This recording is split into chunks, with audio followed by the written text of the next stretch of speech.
Welcome everyone to another beautiful day of PMPL Pakistan 2023 spring season. I'm your host Anna and with me on desk is Fritz. Fritz, how are you feeling, buddy? Oh, again, super excited. Just as excited as yesterday. We were not Should able be. to see some games yesterday, but today is going to be a different day. Today, those action-packed games that we promised are going to be delivered as well. So, Hannah, game number one, the game of Erangel. I am super stoked for that. Me too. I really want to see this happen. I really want to see our teams just go in for the fight and fight to survive. All Uh-huh. of that, it has gotten me on my very high. Like I'm literally sitting on the edge of my seat because I know I would have to Okay. stand up at any moment right now. Uh-huh. And well, even though Mm-hmm. yesterday wasn't very fortunate, I am very Yes. happy because I get to flex one extra dress. So Oh, okay. yeah, Now no we're more good. red Ferrari, huh?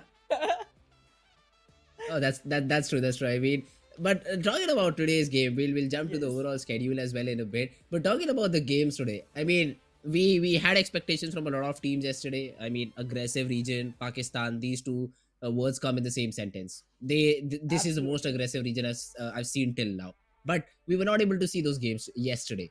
But we have compensated for it. So usually 23rd should have been an off day, but that is not going to be the case since 22nd is the day number one for league stage week one. 23rd will be working for the players as well. They'll have to come in, play the games to qualify for the league stages of week one. Absolutely. And we will be having 2 weeks going on before the grand finals actually start, which is going to be on the 7th, 8th, and 9th of April. And again, every week on the last day, we will have an extra match for the bonus points. And here it is. Here is what you are collecting those bonus points for, trying to win it all, trying to get into this game because there's a humongous prize pool of 70,000 US dollars. That's a huge amount. The distribution is interesting as well. I mean, all the way down to 16th team. So the teams that qualify for the grand finals are already eligible for a chunk of money. That is Absolutely. something I really love about this distribution. Plus, even if your team does not perform that well, but you've been the star for your team, you will be rewarded $1,000 for the MVP. League 1750 for each and every team will be there in their pockets. Absolutely. And that's quite an amazing, chunk of money that lays there on the Uh-huh. line, which we will be seeing the teams marching towards. And well, this is how the whole structure of points is gonna look like. You will get rank points for the bonus as well, and the bonus points are gonna be your starting point on the grand finals day. So you cannot just show up in the grand finals and be like, you know what, I just survived all the way through the 2 weeks and now I'm gonna make my game shine. You can't do that. One thing that teams do a lot, they hide their strategies for the last. They Uh-huh. can't do that anymore. They can't. That is true. That is true because again, you need to really count these bonus points in as well. But let's have a look how the points are going to be distributed in each and every game. And the one and only thing I'm excited about is the elimination points. One Absolutely. elimination point will be awarded for every frag you get. And this is huge. I mean, even for the teams being eliminated from 9 to 16, this could be huge if they're able to eliminate either one or two squads. Because then you won't be left with 0 points. A team coming on 8th position won't have that as many points if you're aggressive, if you like to play for those frags. You will be rewarded for that. So coming out first, 10 points to your name. Second, there's a hefty difference in terms of points in first and second, a 4 point difference. But then again, it all comes down to the elimination that you're able to get during the game. Absolutely. And all of it adds up. Every single thing you do adds up. The time you survive adds up. The Uh-huh. rank you acquire adds up. The number of, eliminations you secure adds up. And all of it becomes the starting point for you for the grand finals. And I mean, this just makes the players more and more accountable for how they perform on every single map, every Yep. single match. And I just feel that we will be seeing a lot more variety coming in now because people will Oh, have to okay. be very quick to adapt considering that Uh-huh. every single point is going to be an award for the finals as well. That is true. That is true. I mean, adaptation is going to be the name of the game. It's a long Yes, series. You have 2 weeks. So and what, five days a week. So that's 10 days of game. It is going to be consistency. Consistency is definitely going to be a key in this whole tournament. So adapting absolutely. according to the drops of your opponents. Thinking that you have an off day, let's avoid the drop clash and drop somewhere else. This is something teams should go for, and this is how the teams are distributed in 5 different groups. I8, QWERTY, Rage, Team Tough, Team 141 official are going to be the teams for now are on top, but this can change very, very quickly. Absolutely. And well, for the knowledge of our viewers, we'll just refresh this part one more time. So here's the thing, we have like 20 teams participating, but there will be 16 teams playing at once on a single map. So we will be Yes. seeing one group sitting down for the match every single map, and the groups will be shuffled every week. So you're not going to see the same teams face each other all the time. There's going to be a difference, there's going to be an altercation, and that is going to be key, because you could have played with 12 other teams, 15 other teams at once, but then four of them are just going to be switched up on the next game, and you are Yep. just not aware of what they're going to do. That is true. I mean, the permutations and combinations are limitless. Anything can happen on a particular map, and especially on the map of Vikendi. I mean, I don't think so. These teams have been scrimming on that map, so that particular game is going to be very, very important. But let's have a look at the teams as well. I mean, there have been hefty few changes we talked about yesterday as well. I8, they've gotten Falak, Team QWERTY, they had to drop their MVP. Now, how does Team QWERTY take revenge? Drop fight on I8? Well, that could be a really interesting thing to watch, to be very honest. But when you talk about drop fights, I know Team BABLU is definitely going to be facing 52 Esports in the Georgopol region in Erangel, because that's like the preferred drop spot for both of these teams, and that early clash would be really interesting to watch. And then again, talking about the next four teams, I feel like Team Star is one of the teams that likes to start slow, collect the best loot, and then go into fights. Okay. So we'll see how that turns out for them. XGeneration, Magnus Esports, 52 Esports, and Seventh Element. Not a lot of changes. I mean, Magnus Esports is just the name that has changed, but the players I think are the same. Rollin, Finisher, Zen, Zibian, and Faster. So yeah, it is going to be important to see how does Team Magnus play on the map of Miramar, because I did check some stats. They have been improving on this map. So Team Magnus, a team to look out for. HellRaisers, Team Negative, 3x Esports, the Faulty Devils. Again, good four teams. Let's see how do they perform in game. Absolutely, we will have to keep an eye out for every single team, at least as we start off, because right now it's new. It's new for everyone. It's Uh-huh. very fresh. It's just coming in like it's a hot bun getting baked right now. And once we see the oven open up, once we see the whole food delivered, that's when we'll know which dish is tasting best. That oh okay, that's a good one. That's a good one, Hana. And that is true as well. I mean, the last season we did see I8 taking all the glory. They just bested Team 52 Esports, but Mhm. I think 52 would be back for revenge this season. 52, they're looking strong. They've dropped a player, but then again, if this time the team gels up perfectly, we might see Team I8 being in a bit of trouble. Absolutely. I am trying to look for, other teams trying to compete up and match up with I8, because again, Hmm. if I remember correctly, then 52 Esports was very low behind on the chart last time.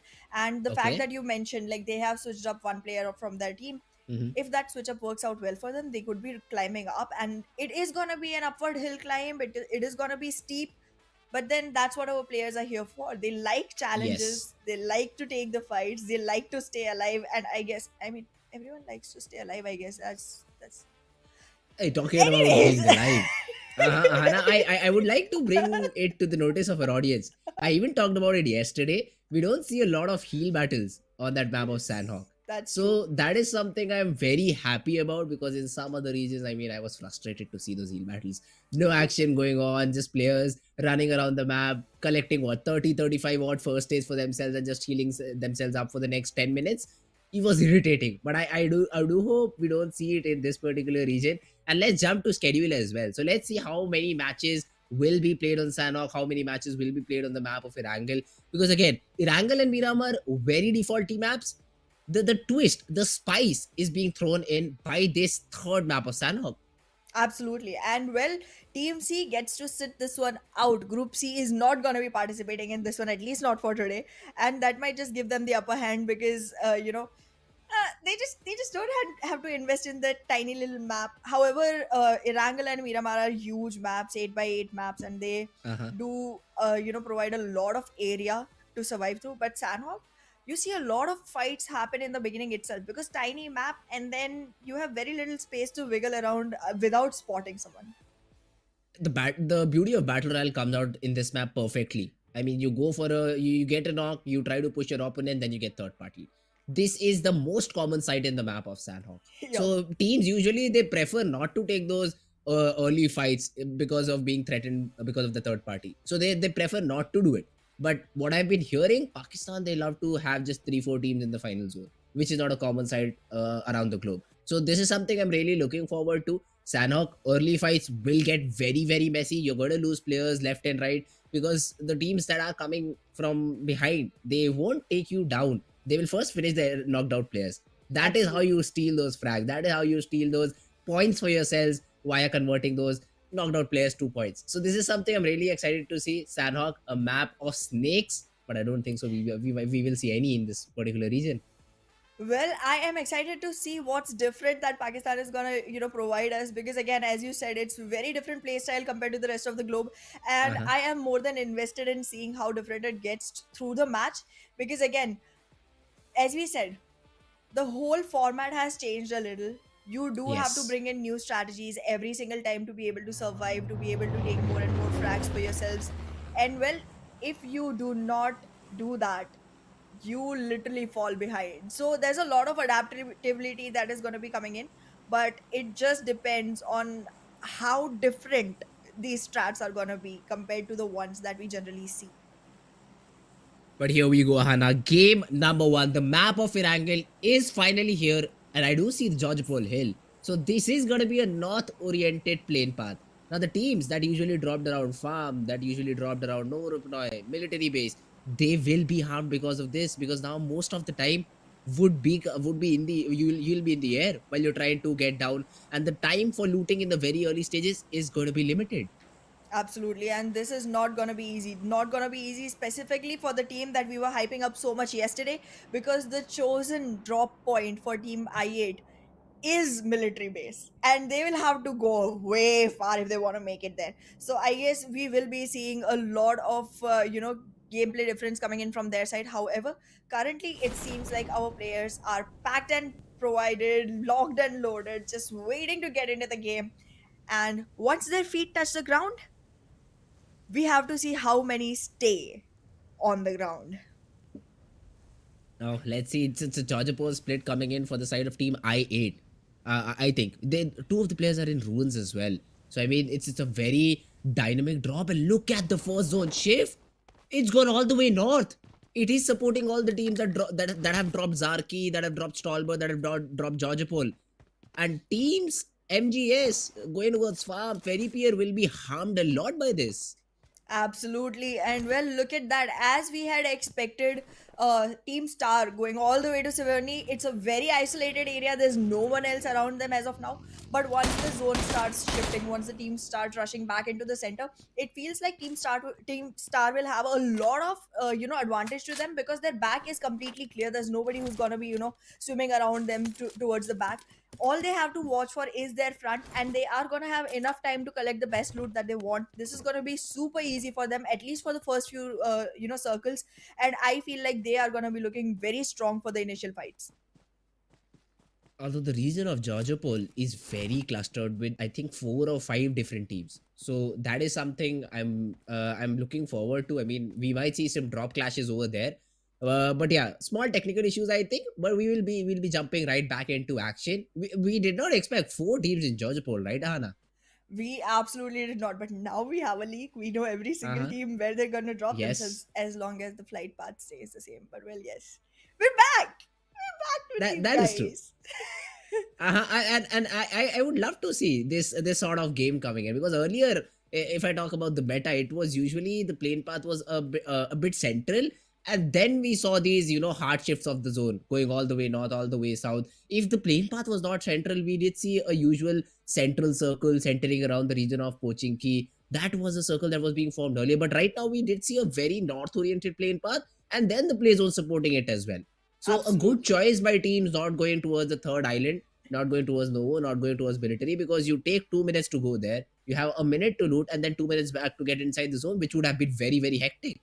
Absolutely. However, the game does provide you a lot of vehicles to traverse by, but then it just Yes. becomes more and more risky. Once people hear the sound of your vehicle coming around, they are Hmm. like super aware, and then You're just a walking target for them. Uh-huh. More like practice target, because once you're in the vehicle, they know where you are. Uh-huh. They can start shooting at you and be like, oh, you know what, I feel like my recoil is not working as well today, let me just switch up my sensitivity. You Uh-huh. literally become the demo piece for them, so you wouldn't want to do That that. is true. Absolutely, as you said, it was a very north favoring plane path as well as a circle, and I guess we would have seen a lot of teams advantage from it, specifically the Zarki and Siverny area. They were going to be Yes. super excited about it, and they will be really sad now that we have come back to us. And is this Uh-huh. something about our duo, Fritz? Is it something about the two of Well, us that, maybe. like, I guess we are great casters, people love us, that's why we keep coming back to us instead of going into the game. You Like, tend it's to the forget, second day Ahana. we do I'm a that again. negative person. I'm a negative person. I see the other side of this particular sentence that you said right now. We might not be the best ones, because of which the game is not starting. As soon as we come, the game just shuts down completely. Or maybe it's just you. I mean, I'm new to all of this. Oh, You are the XG. one who has been regular. I mean, this makes a bit more sense than your statement. Alrighty. Ah, yep. Alrighty. Give that Let me point to think me of a right now. comeback. You cannot. Come You back, come cannot. We back. won't have enough The time because comeback we'll is just not jump back coming into the back to game. me.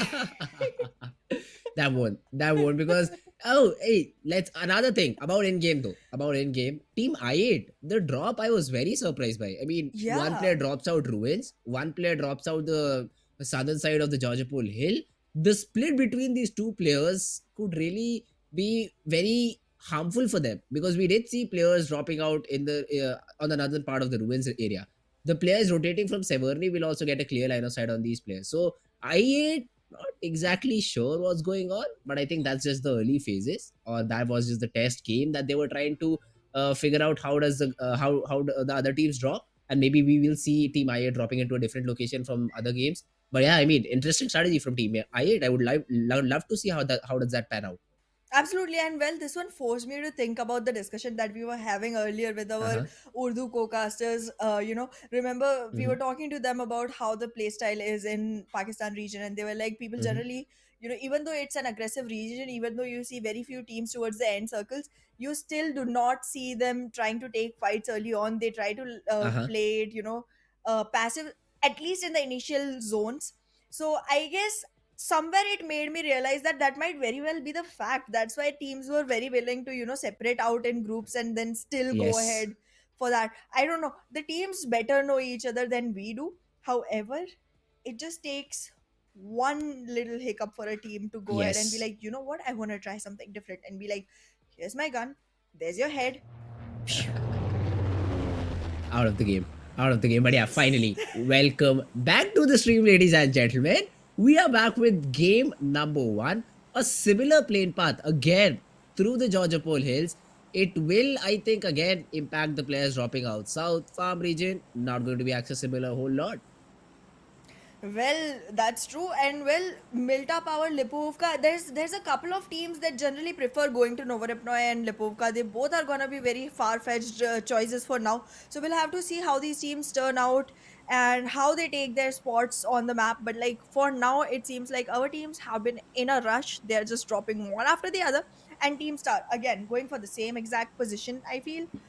And well, if they do go there again, and if some other team has read the positions, we might see someone following through to them, because they generally like to play very preserved, very conserved, not trying to take any fights. The very Mhm. non-violent team trying to make their way up as long as they can without the fights. Wait a second, did I just see one of them pick up a vehicle? I think that they're just accumulating for the later stages of the Probably, game. yeah. Even Team Star, I mean, this time they've dropped Severny, but they've thrown Fury out in the open. I think around the ranges, around the compounds of shooting ranges where he's trying to loot out. Might face the side of Team Q, but I think Q is more focused towards Stolber. Even Kameshki on this plane path could have been a good drop with Stolber. But this time, though, it's a central zone, which I was talking about. I mean, a hard plane path usually leads to a central play zone, and that's what we see. Although the region of Pochinki, we have 3x around it, but then again, they're also with the vehicles. Team I8, though, I don't see them near the region of Georgia Pole anymore. Absolutely, they generally prefer going all the way to military base, and that's one of the reasons I like I8 so much, because my preferred drop location always is military base, and I'm one of those rigid players who's like, no matter where the plane path goes, I'm gonna walk myself to military base. I'm like, if I'm gonna be playing a game which requires me to have firepower, have fighting skills, then I better start at the best place for that, which is military base.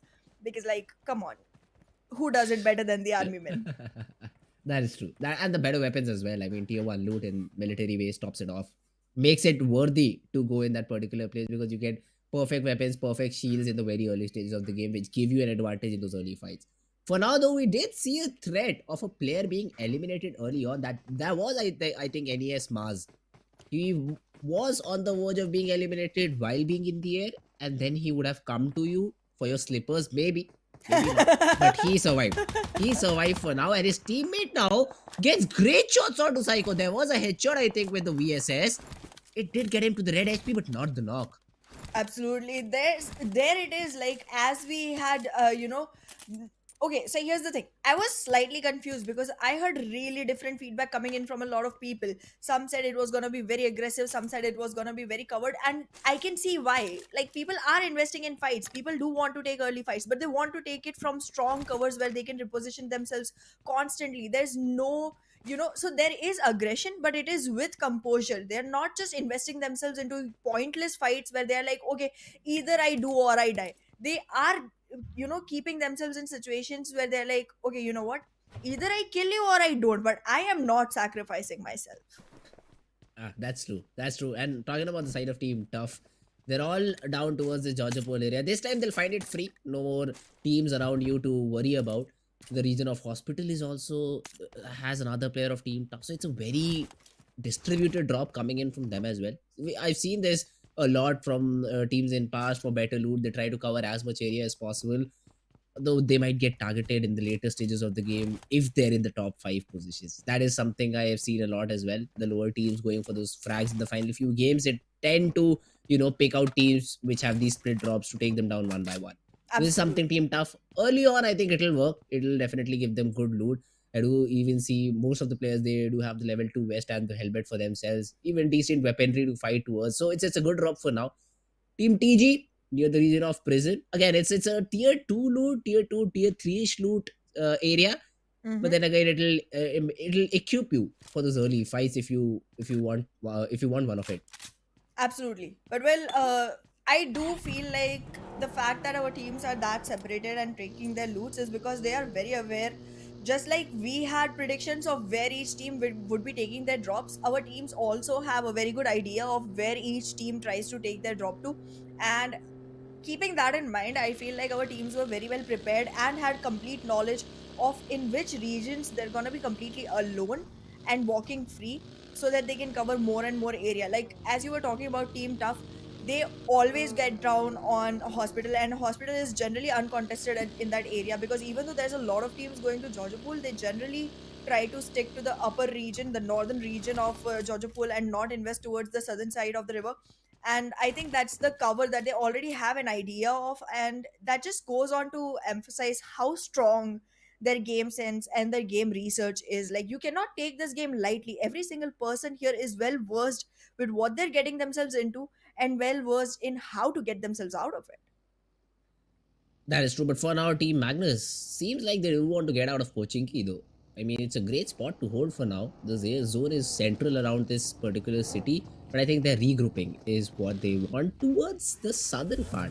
An interesting choice of position. They're making sure their vehicles are completely safeguarded. Zen would be the person scouting around, trying to find some enemies, maybe trying to gather some information about the whereabouts of some other team, or maybe even control this hill. I mean, this northern Pochinki hill is a very important part of the city. This is where usually zones like these end. So Zen trying to control it early on would really be a very positive note for the side of Team Magnus. Absolutely, and I feel like he has already covered up the area, gathered all the intel he needed, and now the rest of the team is trying to regroup alongside him. And I feel like that hill is going to be very advantageous for them if they keep like an early hold onto it, considering the fact that, as you already mentioned, the circle has Pochinki on a very central region, and that just makes it one of the pinpoint locations for all the other players to traverse through. And once they are traveling across there, they could become an easy target for this team. So Team Magnus is definitely looking to take some really good fights in the rotation time, in the rotation phase at least. And look at HellRaisers. They are not alone. They're not alone. They're scattered but not alone. 3x is going right across them.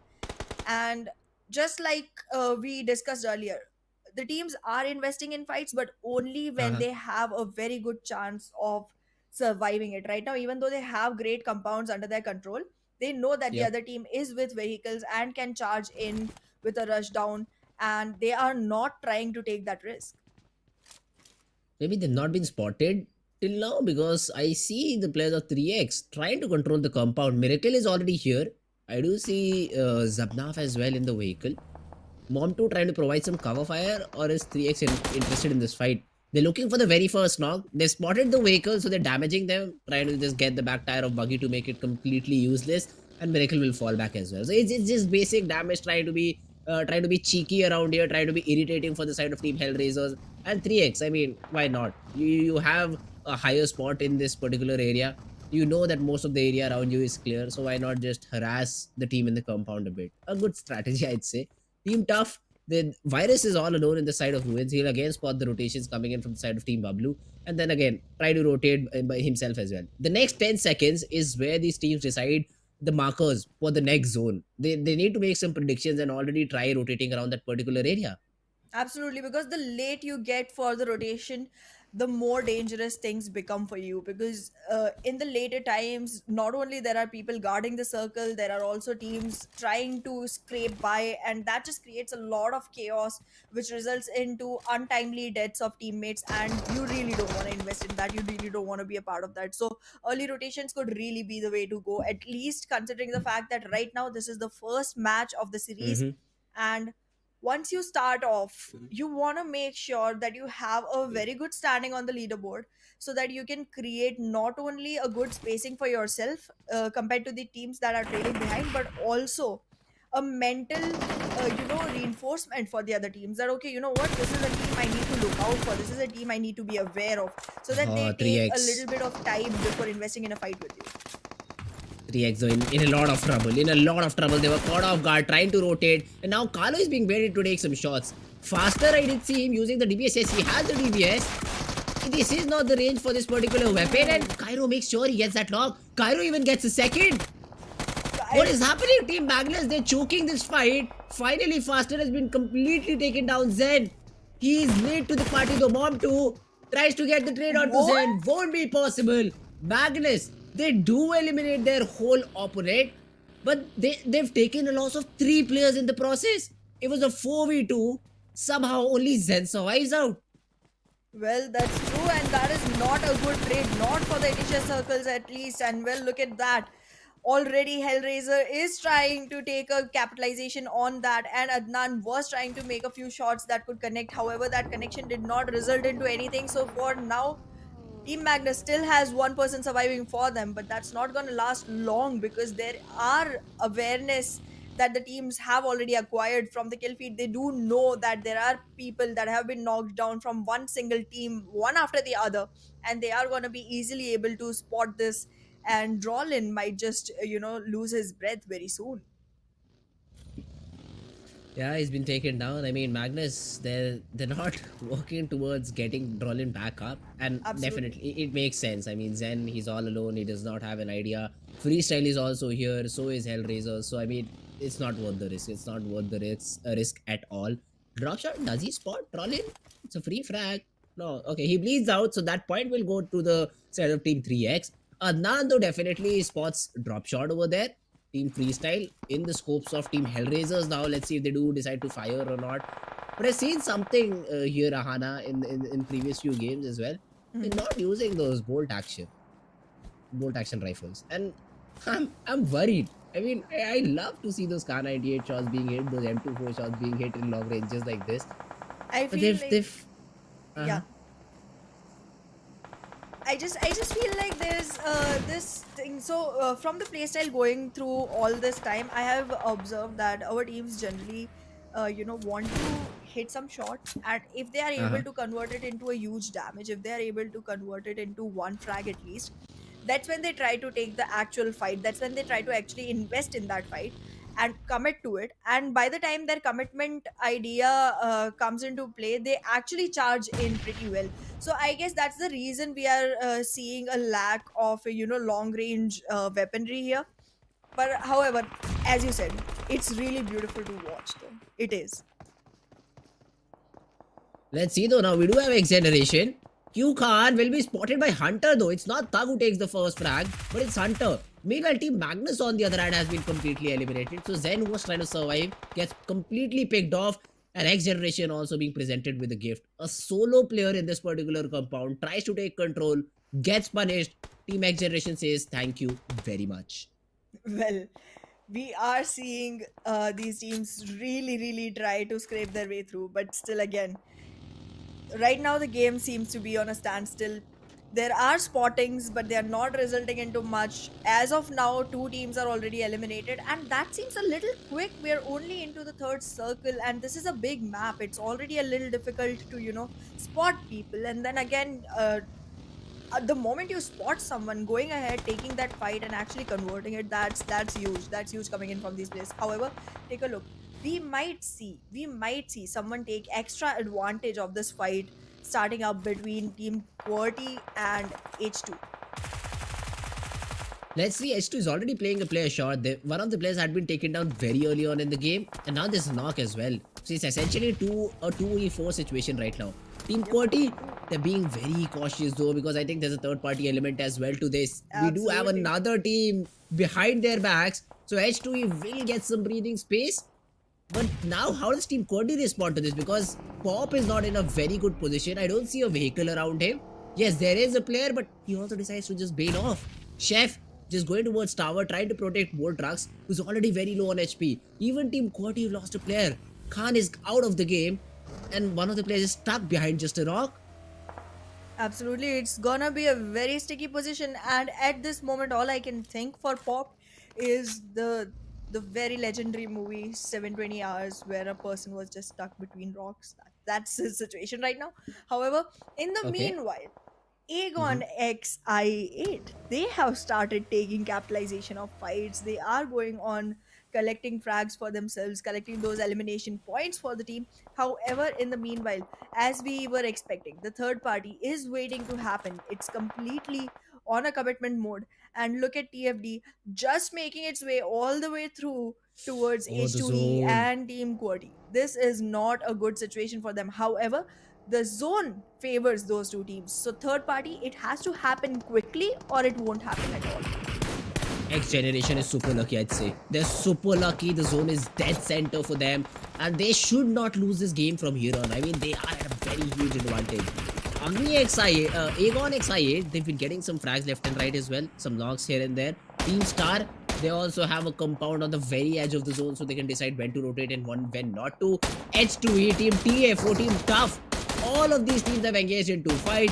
Teams start Ooh. trying to play the spoiler here, trying to get those dogs from long range and try to get their damage stats up. But for now, Destroyer, he gets absolutely nothing. Well, that's true. And look at Teen Wolf from Team BABLU. He is completely solo, isolated into that one single compound, and he has smoked to try and cover for himself. Now, that gives away his position to other teams that are situated around, and Team Star might be very well able to capitalize that situation if they are able to use a TG. couple of nades. But look at that. We are seeing another team on the verge of getting eliminated completely.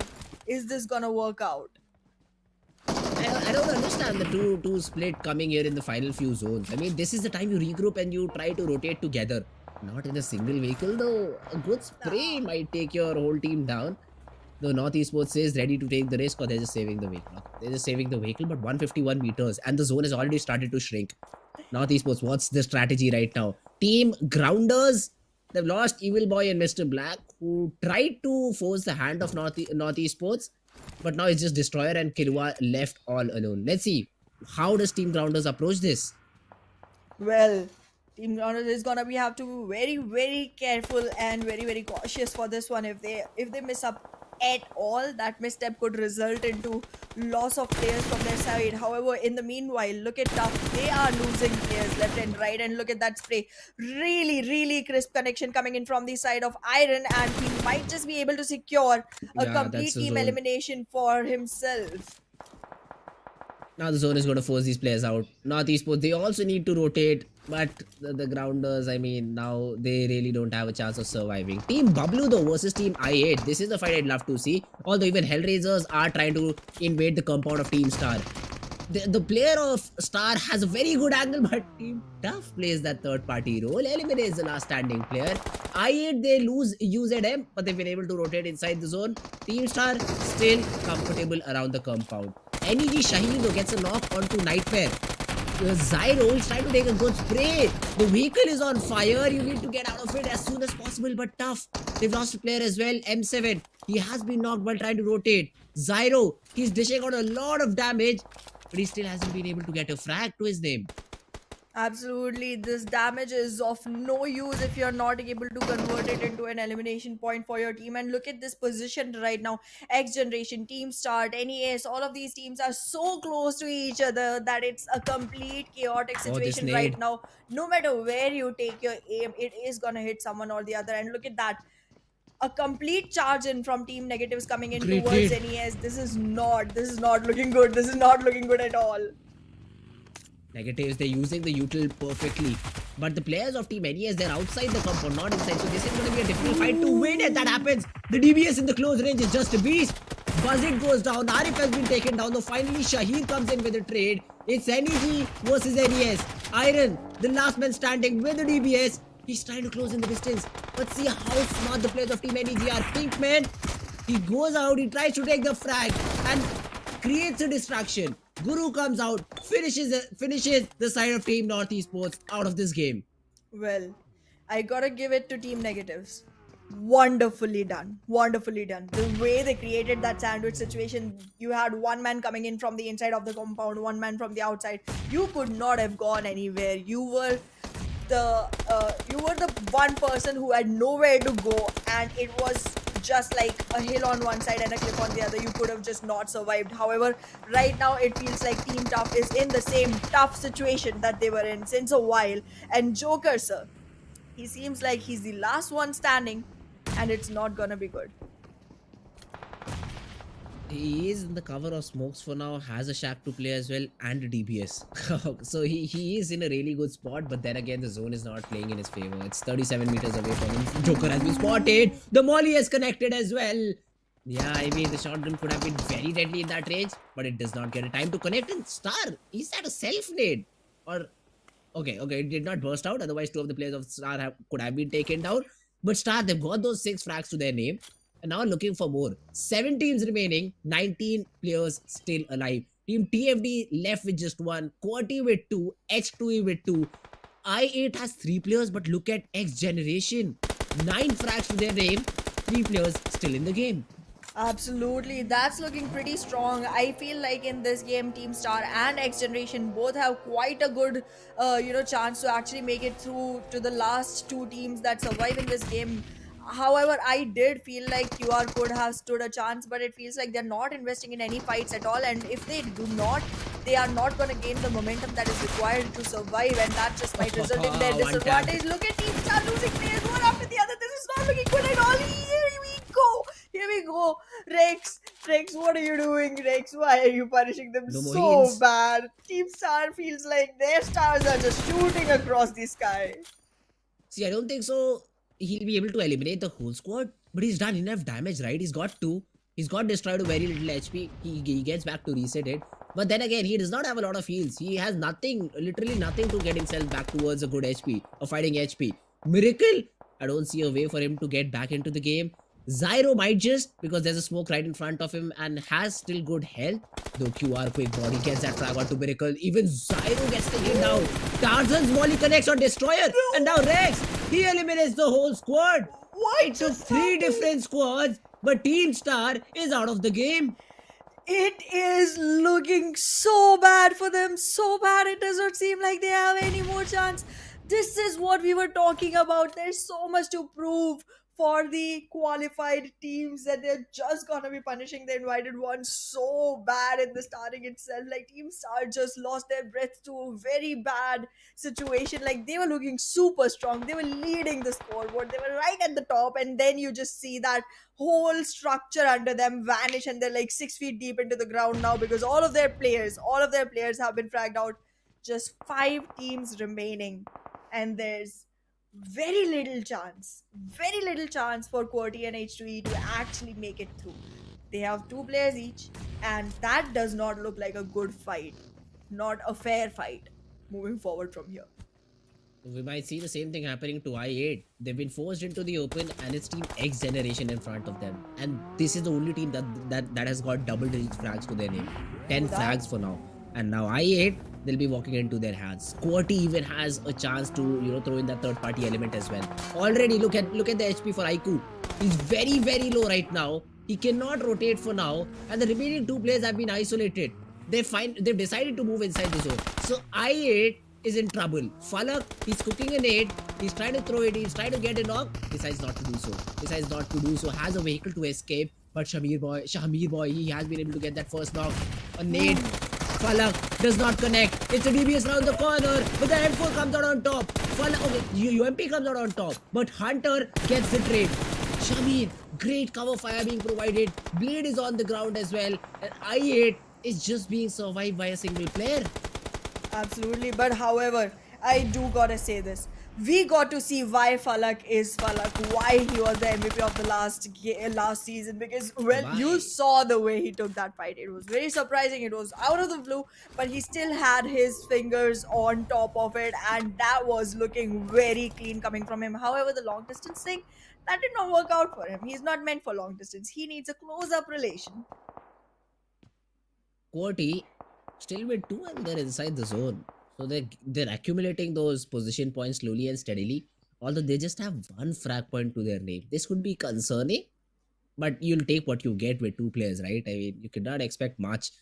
They could be a good contender for the WWCD, but then they'll have to get the zone to their name. And let's see, it's 40 seconds out. For now, Q-Pop trying to spam some smokes, trying to get any damage that he can. Chief OG, he has been able to accumulate some good damage as well. XGeneration though, this team, they could really be called Terminators in the lobby. 13 frags to their name. This what Halsey as well. Not taking a shot till Halsey is very stable. Because again, Team QR, they have 4 of their players alive. So this is again another team which has that upper hand. But then again, it all depends on the zone. Where does it go? Does it fall into the hands of Team QR? Let's see. 5 seconds and we'll know which team has that advantage. Absolutely. However, I do gotta say, Team X Generation, they have more kills than all the other teams surviving combined. This is this is despicable. How do you be so good? How do you be so good and then still have to face a team that just looks like they're equivalent right now, just because of the man counter advantage that they are holding? I, for one, really, really want to see X Generation take this map because, to be very honest, the amount of frags they have secured does mean one thing very clearly, that their team comms are amazing and on point. There is a reason that they still have 3 players surviving while they have taken 13 others down. Let's see, it's a very central shift for now. H2E, I don't think so. They have to move much. Tarzan and Rex, they're just playing it slow. Some nades here and there, definitely. They're trying to just make their opponents paranoid about themselves. Tarzan, he's being subjected to a few shots, but dodges it perfectly like he's in the Matrix. Instantly prones down as well to get some cover. Halsey, though, I think has a fair idea that there is someone near in that particular dip. And maybe if there had been some nades, they could have been chipped out. But there's a smoke. Halsey brings the vehicle inside it. Slowly try to rotate. Though Psycho has been taken down. This could be good. Psycho completely finished off as well. And Shamir boy goes down too. Ooh. Hunter is all alone. He's tossing those nades left and right. But I don't think so they'll have a good connection. Pop and Chief, they're doing a good job in holding that compound. Absolutely. I feel like there may have been a great, advantage coming in for the side of X Generation in the form of the weaponry, in the form of the way they use their frags, in the form, the way they, compel their elimination points. However, I feel like it's just not looking best when it comes to the time when you have to depend on the mind games, because it's really looking like the way they are being chased down by Team QWERTY.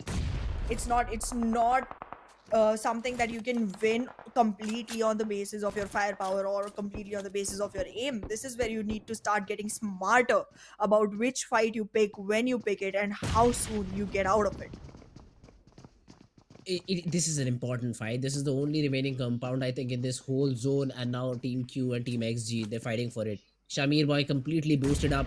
Look at this guy here, already has 7 frags. So he has to have that confidence to just barge in with a nade. That He's nade definitely defends you as well. So it could be huge if they're able to toss a nade and push behind it. But I don't think so. They're forcing their hand right now. But they just have 30 seconds to decide. They have to move 20 meters. This could be the death warrant, because look at Team QR already rotating and getting inside the zone on the higher ground as well. absolutely, it feels like they're already aware that they're not going to be able to take the fight against Team QR, considering the fact that they have a very big man count advantage to their favor. And not only that, the rotation into the circle is also easier for Team QR. So right now, this becomes the fight that decides if they go to second position or stay at third, and that's why they do not want to rush into it, making sure that they're holding the staircase for a really long time, so that if QWERTY decides to fall back, move down, they are spotted. And if they do try to hop out of the windows as well, there will be enough sound cue given to XGeneration to make sure that they're able to invest into a fight coming forward. However, it does not seem like they're looking for the first position as of now. They are taking it one fight at a time, one day at a time. XGeneration, the best that they can do is right now eliminate these 2 players, but one of them falls off. Shamir though with the trade here. He is full HP. Whoa! Pop struggling from the play zone, gets completely taken down, and they do have a smoke to work with. But now the zone is already shrinking. Shamir is being pitched in. Goku has this frag every day of the week. And it's Team QR. It's Team X Generation being eliminated on second, and QR grabbing that WWCD. Absolutely. Well, I am just astonished by the number of frags coming in from the side of Shamir. He had 9 frags to his name by the time we got out of the first map. This is Uh-huh. amazing. This is outstanding. This is what we're here for. This is what we want to watch. As casters, we want more and more fights happen.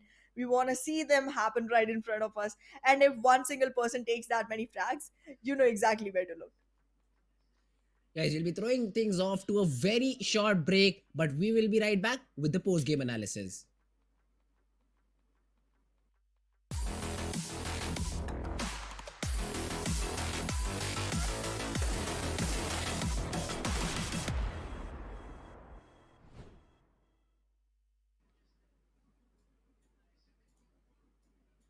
Well, what an amazing game that Mhm. was. I mean, wait a second. Here's what I saw in the last few seconds. Like, I was so focused on the All right. fights coming in from the side of X Generation that I did not take a look. I completely ignored all the other teams on the map.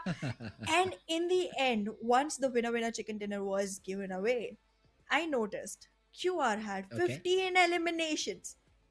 When we 15 or checked 5. it the last time, X Generation was at 13 and QR Oh, hardly okay. had Yep. 2. But Yep. still, QR made it all the way to 15 in the last 2 circles. How? Can someone explain to me how? We'll have to check though. I think Ahana, they had just 5. I don't know where you added the 10, I but think I I think they saw just have 5. 15. I We'll have may to be check. wrong. We'll have We'll to see. we'll Yeah. we'll have to check. I think X Generation is the one that had 15 frags to their name, because they were able to eliminate the remaining X 2 Generation had in 21, that I particular. guess. Oh, okay, okay. We'll Yeah. definitely check that thing out. But yeah, man, I mean, what a game! X Generation, they were Absolutely. on fire. They had 3 players. They got one of them got eliminated, I think, in the middle stages of the game. But after that, even with 3 players, they were like, "Yeah, we're just taking fights left and right. We don't have a problem with it, and we have a compound. We'll just utilize it to its maximum potential." And that's what they did. I mean, X Generation frags left and right. Another team that could have been there, I'd say it could have been Team Star, but the way they rotated, it looked like it was a tier 3 team. I mean, just coming out in the open, no smokes, being sprayed left and right, and they had no idea what to do. That was not at all a well balanced team. I'd say Team Star. They had a very good read on the situation, The way they rotated, not the best one, I'd say. But well, look at this. As expected, Shamir goes in there with 9 elimination and 6 knocks. Well, did we even have a doubt even for a second that Shamir was not going to be the MVP? I don't think so. I feel like we were already affirmed about this one. No surprises there. Although I'd say one thing, his teammates helped a lot. Because They if you did. look at the damage, it is 915 and you need 100 damage to get a player. Usually we do not see this. Usually what Absolutely. we see is 1100 damage and what, 3, maximum 4 elimination. But here Shami definitely got a lot of help. He gets those knocks, his teammates definitely helped him to finish those knocks off as well. So a very a team oriented game, I'd say, from the side of team X Generation, and that's what we love to see. But let's see the other players that had an impact in the game. Let's have a look at the other top players as well. Because again, it was not a completely X generation oriented game. Shamir, yes, he was on top, but he was followed by Hunter, the player from his own team. And this is what I was talking about, Hana. 877 damage, but the guy just got 4 eliminations. Well, absolutely, we can see the difference here. Just like you mentioned, it's quite a huge difference. But like, yes, it's funny that on the fifth position we have someone with just one elimination. I mean, um, how? But anyways, okay. Uh-huh. I guess it's okay.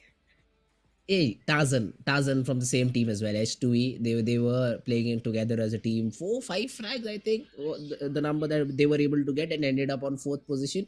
So yeah, I mean, Team H2E did a decent performance as well. Talking about the match summary, Shamir boy, he's just topping off the first two charts in terms of damage and elimination, followed by Hunter and Tarzan in terms of assists and total healing done. Absolutely. I mean, I feel like Team HUE did lose quite a few players quite a few times, because if that is the amount of healing that was done, I would have expected the team to come up much more longer in the run. However, well, I guess this is how we start off, because we if we can see the teams have zero idea about each other right now, considering the fact that this is the first time they are starting to play against each other, specifically in this specific tournament in this specific year with this specific roster. So there's a lot of changes that Uh-huh. they need to keep in mind. However, it feels like the adaptability game, especially from the side of X Generation and QR, is looking very top notch right now. Full blown. That is true. That is true. And X Generation, they've started all this tournament on a very very high note because they've got eliminations as well. Even though they ended up second, I'm very sure that they'll be overall on top because of the number of frags that they had. So I that is feel the same, something yeah.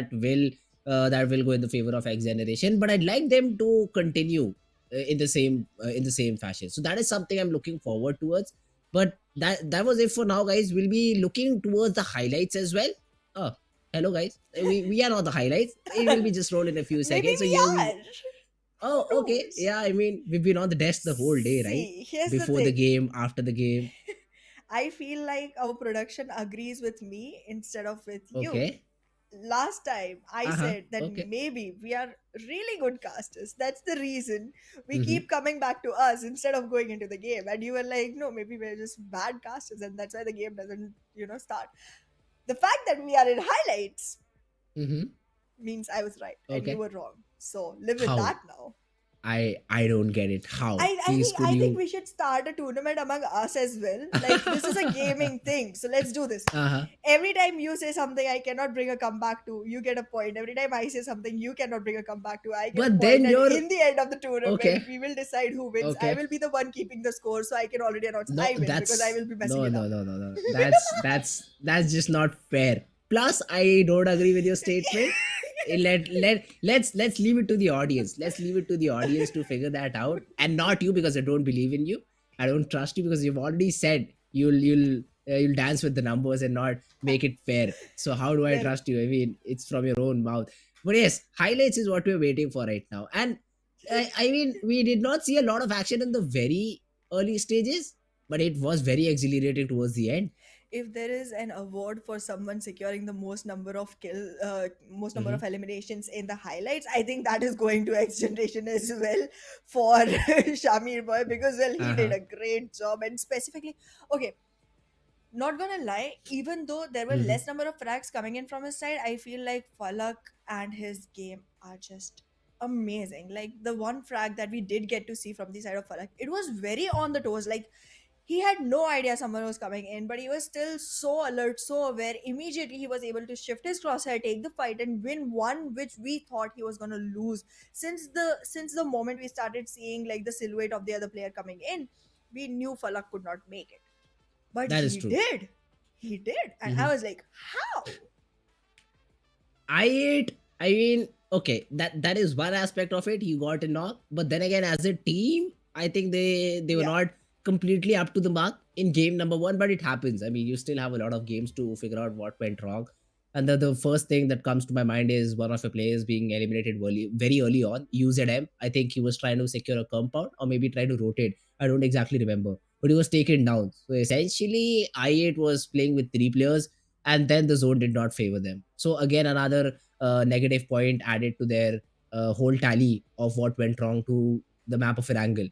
But I do hope they make a comeback on the map of Miramar. Again, it's a map where we see a lot of bolt action rifles. Haven't seen any till now on the map of Erangel. But something I was surprised by is the usage of shotguns. The SK18, the DBS. I don't usually see them in other games, but here in the region of Pakistan, DBS is a very favorite weapon, I'd say, for those entry fraggers.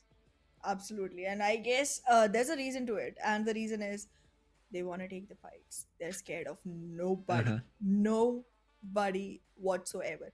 However, to reiterate on the point that you were talking about earlier, Hmm. I do want to file a petition to all the players. Okay. Try and survive for a longer time, because if you don't, this is exactly what happens.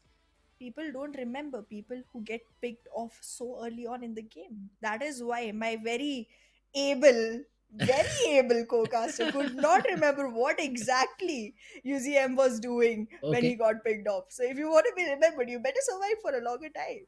In my defense, there was so much going on the map that I was a bit focused on the kill feed. In my defense, there was a lot going on. But You can yeah, say anything in your defense. uh huh. I'm not giving you the account of it. Like, no, no. Okay. It's not justified. It's not Again, justified. all right. I take that. I take that. But I mean, I does not. I8 lost a player, so they do not. They agree with me, and I'm happy with one of the teams being on my side. So I don't really mind. But yeah, that was game number one, guys. And let's have a look at schedule back again so that you get an idea what's coming up next. The game of Miramar is going to be the next map.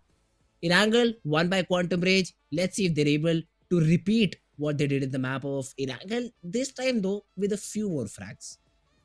Absolutely. Like, I mean, it would be very, very heartbreaking to be the team that takes the chicken dinner and still does not get to be on the first position on the points table. Because, again, I mean, it's clear to every single viewer that X Generation took the first position, even though they weren't the ones Mhm. surviving in the end. And I guess it was a very crucial moment where X Generation decided to not even try and, rotate back into the zone, because they knew Mhm. that the other team has full-fledged members. Like, they have all four members alive. It wasn't going to be a fight they can win. So fighting against Team QWERTY was the good decision that they took, and they kept at it.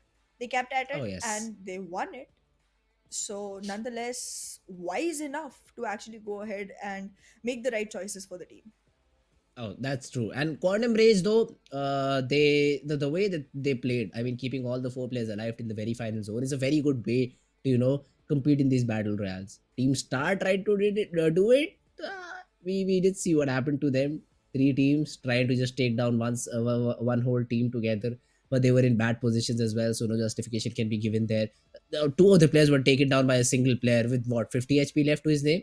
So that is something which we do not expect. I mean, yes, he gets a knock, but then the trade should come in instantly. There should be a trade instantly, which did not happen.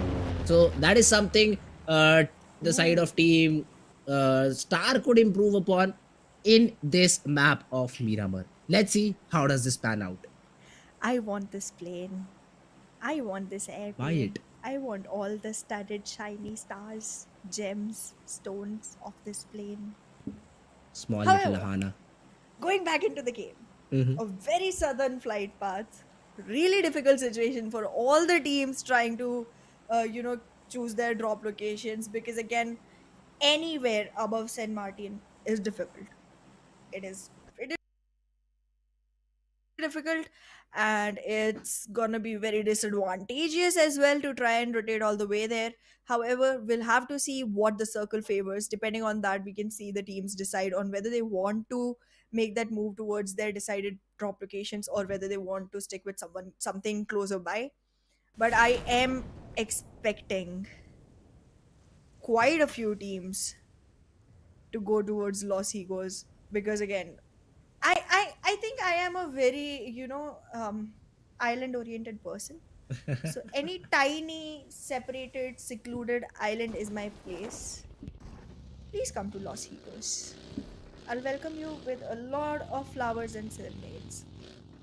Probably the reason for teams not going to Los Egos is that there is another reason, prison.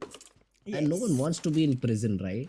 I don't. Hey, I I don't. just ran out of there. Did you not see my shirt? It's a white and black Oh, stripe. okay. Excuse me. That's why you're welcoming them to Los Egos, because you want to frame another person for what you did. I see. Exactly. That's my way out of Uh prison. huh. Like, come on. If they are Oh, okay. there, I can Hmm. take their fingerprints, put them on things, and be like, he did it, not me. And then walk out of there so that the next time I come back on desk, I have better Hmm. colors to wear because I'm flashy like that. Red Look at Ferrari, the huh? circle. Look at the circle. A very Eastern centric circle. It seems like Los Leones is gonna attract a lot of audience right now. For now it's just I8, and they're enjoying the tier 1 loot as well. But X That's generation, they're off with a very aggressive start. They spotted whoa. down Arif. Psycho, though, runs out of ammo for now, decides to reload. But is there support for this player? Yes, he has a player, but I think he just has a pistol with him. So Psycho's not engaging for now. A few shots being exchanged left and right, but finally X generation, do they decide to push in? I mean, he's just a single player. You are just hearing a single footstep. North Esports Arif. Let's see if he's able to take this duo down. It's a Uzi in the hands of Arif. He gets Psycho. Now it's a 1v1 Thug with just a pistol. I think it's a Desert Eagle. And that does not do the job. Arif, the very last bullet, he Oh gets that knock, goodness. finishes both of the players. And North Esports off to a flying Whoa. start. And X Generation down 2 players. Well, that's not a trade war taking word. Wait. Okay. I lost my tongue there. I lost my train of thought there. But yes, that was quite a good revenge. But at what cost? You got one elimination. You already lost two of your players. But again, I guess it is the players surviving that were the ones performing really well in the last game. It was Hunter and Shamir Boy last time as well, who were, literally solo, you know, contributing towards the frag amount for the team for a really long run. So it feels like it's not a lot of difference that's gonna happen. But again, yes, you do lose your back support once you start losing your players. You do not have a spine to stand on if you have less number of players that early in a game. X generation, not the start they wanted. I mean, a 1v2, you send the player forward with the deagle first and not the one with the rifle. A rookie mistake, I'd say. The SMG player should have engaged at the second player. He would have had a better chance at taking him down, because again, the Uzi runs out of bullet very quickly. You could have caught him while reloading. But that did not happen. Now even Quantum Rage, the winners of the previous game, they're looking to get some shots. Shahir being caught off guard. Goku bought a good spray. Although it won't matter much because Goku does not have his team right now to support him in any way to secure that particular frag. But yeah, Shahid now will attract some players. Guru Boy, he's trying to rotate. Pinkman trying to cover him. And yeah, Guru will make it to the compound. The revive will come in, and Quantum Rage will have to fight with the reset team NEG. Absolutely.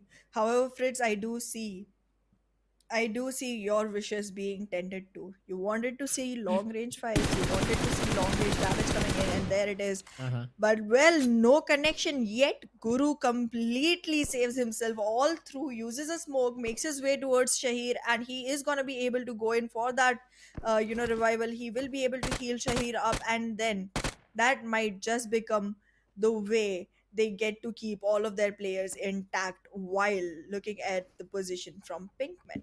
He is looking very eager to convert this fight into a revenge battle. Not That the too with a best UMP. possible. Exactly. My point. I mean, not with the best possible weapon, right? A UMP 6X does not get you very far. I mean, the whole 25 bullet will not even take down a man at that range. Close range, completely different story. But for now, Pinkman, rather not take that fight because if you get knocked again, the smokes have to be used. You have to reset. You'll be down some first stage. So let's not take those early fights. R3G rotating from Montenegro. Uh, no more, no other fights on the map as such. But we might see Team XGeneration clashing into the side of Team Star. Though QR, they want this fight.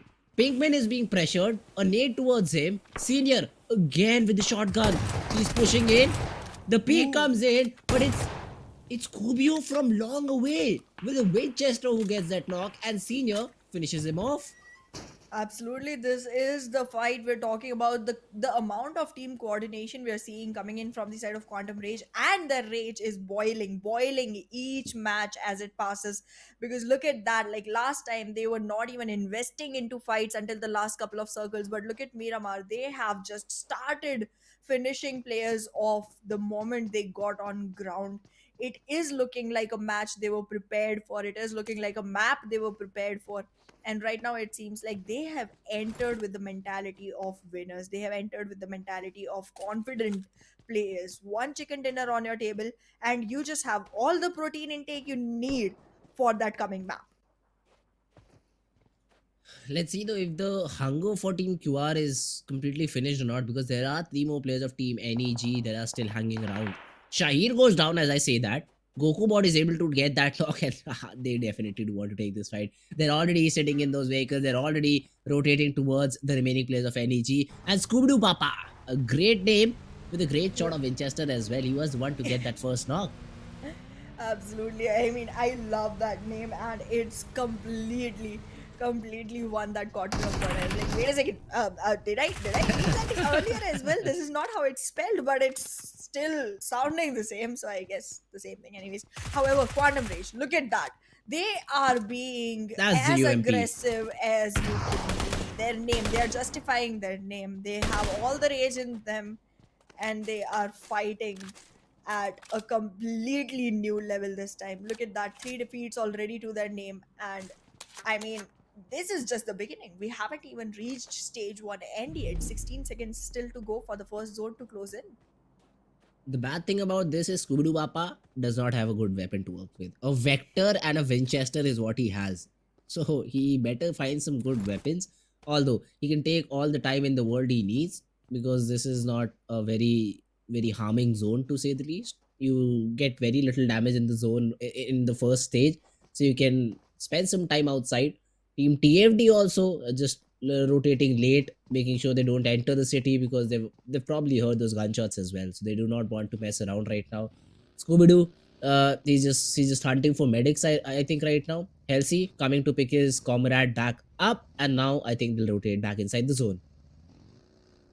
Well, the zone. They definitely need to start learning to respect the zone.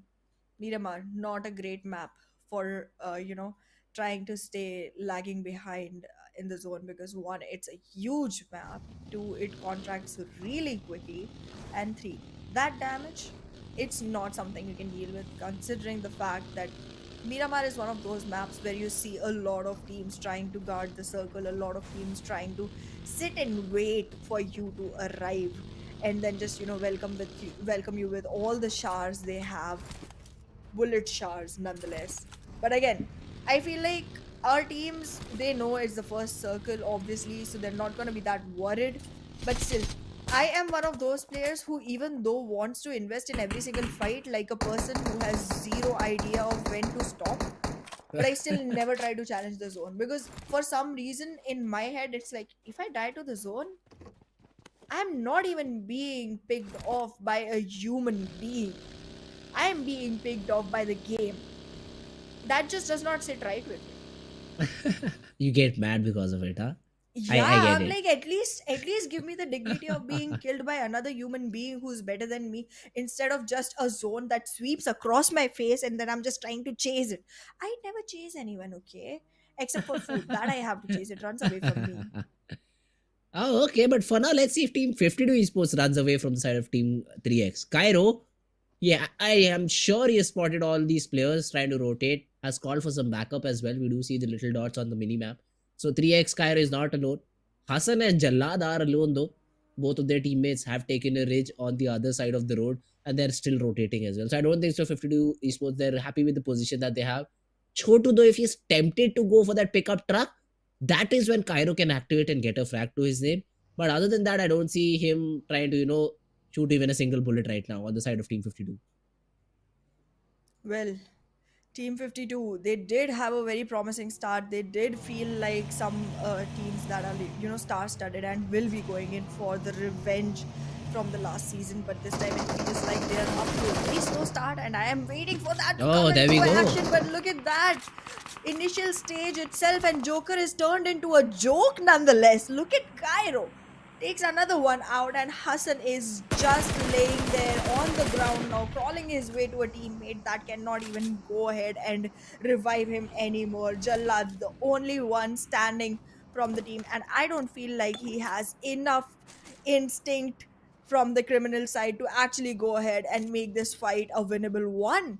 And I just feel like Team 52 does not really stand a chance here. They do not. They do not. Joker had been taken down. Hassan was laughing like ha ha ha, and he goes down at the same time. So at that time, I was laughing with my mic off. So it was a very funny way that that both the players got taken down because they were not expecting players to be camped outside those shacks, and the vehicles were well hidden as well. But for now, H2E Tarzan, I think, has been able to get a knock and spots the other player as well. So H2E, they have that upper hand. But let's see though, do they commit? Because Tarzan is being third partied. It's Goku bot with the laser spray who takes Tarzan down. Team QR, they took the words a little bit too harsh, I think, Ahana. We said we need some frags from this team. They're like, yeah, we'll start off Miramar with 3. We'll get another one while rotating. And it's still not stage 3 and we're already up to 5. Well, Quantum Rage. Oh my god, did they just put a target on their backs? Look at that. H2E Rex is already trying to commit into a fight, draws himself back quickly as possible because he knows that the team is not going in alone. They have quite a lot of backup standing there with their backs against the wall. H2E had to drop back down to the ground. However, the team seems like they are not able to decide which team to attack on. It's looking like they are completely indecisive in making up the decision of where to actually attack. All the players looking at different teams at the same time. And look at that, Quantum Rage. They are trying to find exactly the right spot to make sure that they're able to pick off every single team that goes across their lines. And this is not going to look good at all. This is not going to look good for any other team that's standing in their way, because the way they started the first map, it feels like today is not only their day, it's also their big announcement time where they go like, okay, you know what, we got this. Although they've lost 2 players, I don't know how. But they're 2 players down and maybe a third one now. Because Zarbaf has information and 3x has 4 players. Even TFD is around the same region. Oh my god. So Goku bot, oh, he's down. He's going down. He does not have a chance to No, survive now no. because his teammate is also very far away. So yeah, I mean QR, great start. They get those 2 frags, but also lose 2 other. Now make it 3 other players in the Ah, process. That's going to no. hurt a lot. That is going to hurt a lot. But something that will definitely help our fans is the kill feed right now. I8 just got a frag. Well, that quite did. But yes, as you mentioned, I had high hopes from the side of QR. If they have a good chicken dinner in their pockets already, then consistency is all they should be looking for. They did not have to go in into the fights where they risked losing their players. However, Senior is still standing there tall and strong, but it's just about the number of players, specifically in a map like Miramar, because again, as the matter of fact, players are very far away from each other on this map, and it's very easy for teams to survive with a greater number of players on their side once the fight begins. However, Senior does manage to take a knock for himself. Now that he is standing alone, he might want to survive longer than take picks, take fights, because again, 14 teams are still surviving. If he just gets himself knocked out right now, it might not look really good on the points board. He needs to make sure that the whole advantage that the team has secured in the first map does not turn into an equivalent average score now after the second one, because again, you need to be very consistent to be able to make sure that you haven't survived. But there he goes, not surviving anymore, losing his last breath. And this is the end for Quantum Rage. Quantum Rage has been thrown into a quantum zone now. Nowhere to be seen on Miramar.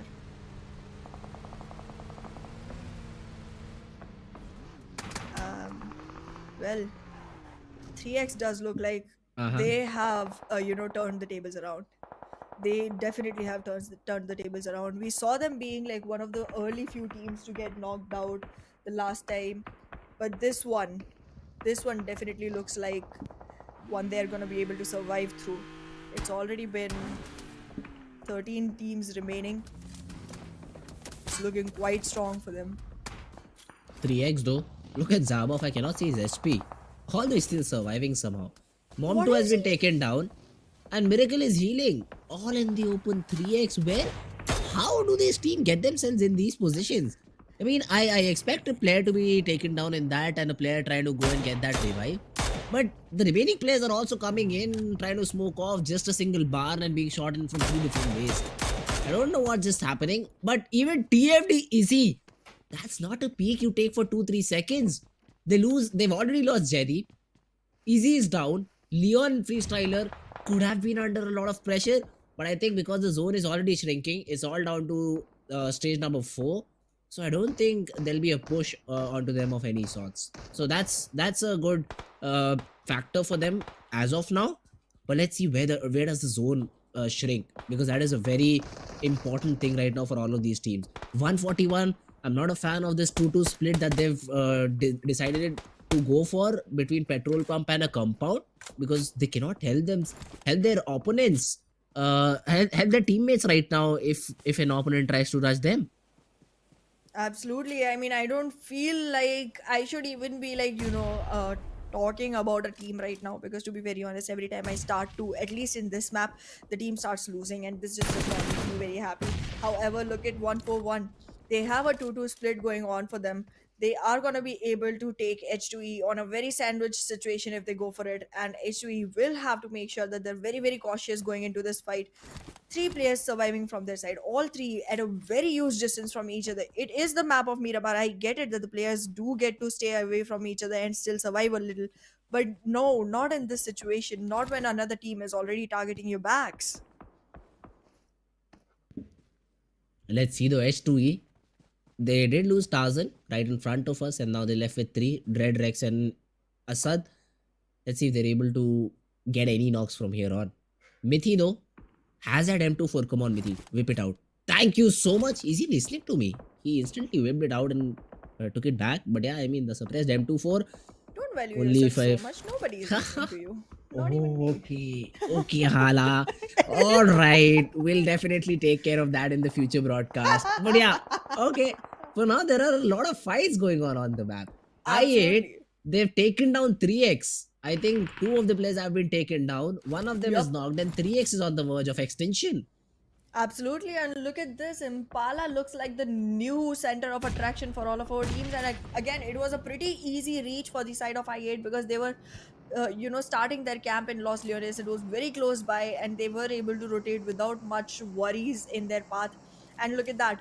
The circle is about to shrink very soon, but the teams are already aware that they need to make sure they are on time while entering into the circle.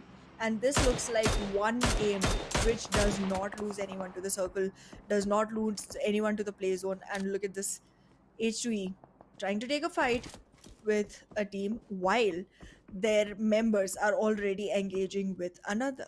Like, I get it, once you're invested in a fight with one team, another team tries to come and, start a third party. But what is this? Are you trying to third party trick yourself here? Oh, they're running in a monster truck. I8 is the team Ooh. that gets the frag. I mean, it was almost in their hands, but the frag did not come their way. Although they'll be able to get one in that particular push that they had. So TFD, ambitious attempt, but now have to work against the side of team I8. And look at I8. Still, there are 32 players remaining, but they've got their kill count all the way up to 5. Absolutely. And I mean, 3x did go away very quickly, but they had 7 frags for themselves as well. However, I just give me a slight second here, Fritz. I need to turn on the fan because the heat on this map just got way too up. Considering the fact that it is a desert area, I am sweating. I am sweating more than our players are. They seem to be very confident, very leniently easy going into the game. But look at this, the punishes they are giving to each other, it's turning me into a hot potato. It should. I mean, it's quite hot here as well. I mean, that makes sense. A lot of sense. Although nobody cares. But Only right to now, you. TFD Easy surviving on Pixel HP with Leon and Freestyler just behind this monster truck. How do they go ahead if the zone does not support them? Is my question. And let's see, where does the zone go? 100 meters far. And by the looks of it, Easy does not have even bandages to apply. So he just a dead man walking right now.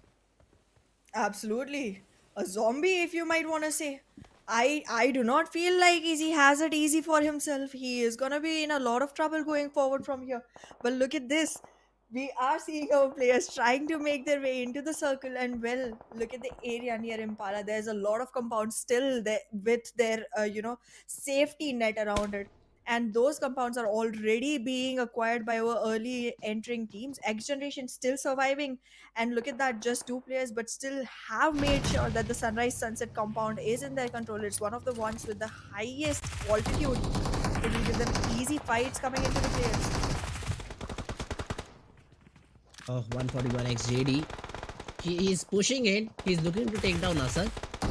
Let's see if that's the case or not, because Asad is now completely alone, I think. Dread, the cover he was expecting has been taken off. Rex, though, still there, but the right hand side is something he cannot have a vision on. Sirius, he's also trying to throw in some cover shots. Dread will be taken care of by Mithi. That's the very first frag for 141, and he sees a lot of R3G players out in the open.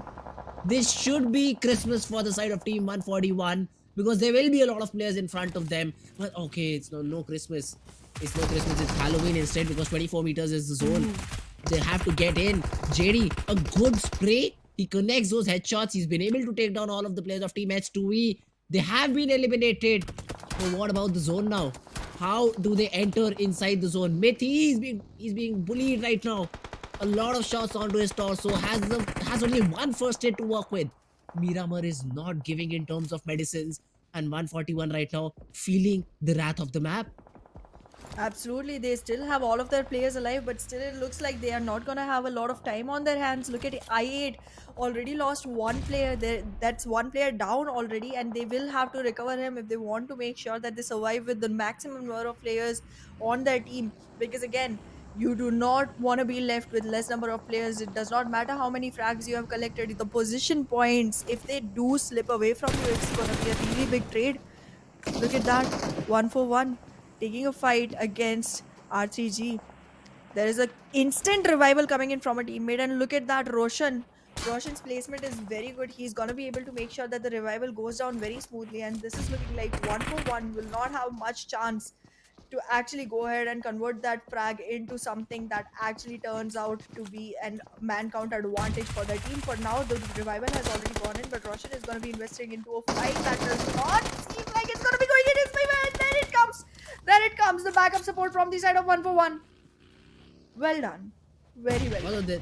they're not living up to the name. Roshan takes down post Algae, but he's not. There's no 1 for 1. Both of the players have been taken down, and it's Mithi left all alone. Roshan though has to be careful. Does not survive with a lot of HP. Avenger also. He is in the red zone. And both of these players from R3G. And there's a buggy drop on him. Vaz comes in, he says, guys, chill. I've got this. And he definitely has. R3G, they busted on M4 on 1 for 1. And they don't even take a knock on their side. They very easily eliminated the whole squad, and now are moving towards the zone as well. Absolutely. It looks like R3G is in a very good position trying to make sure that they are all man up all the way to the last few circles. Last circle, actually, not even last few circles. From the way the man count is dropping, it doesn't seem like we'll be going very far from here. And look at that Shamir boy. He has no idea Nate is coming on to him.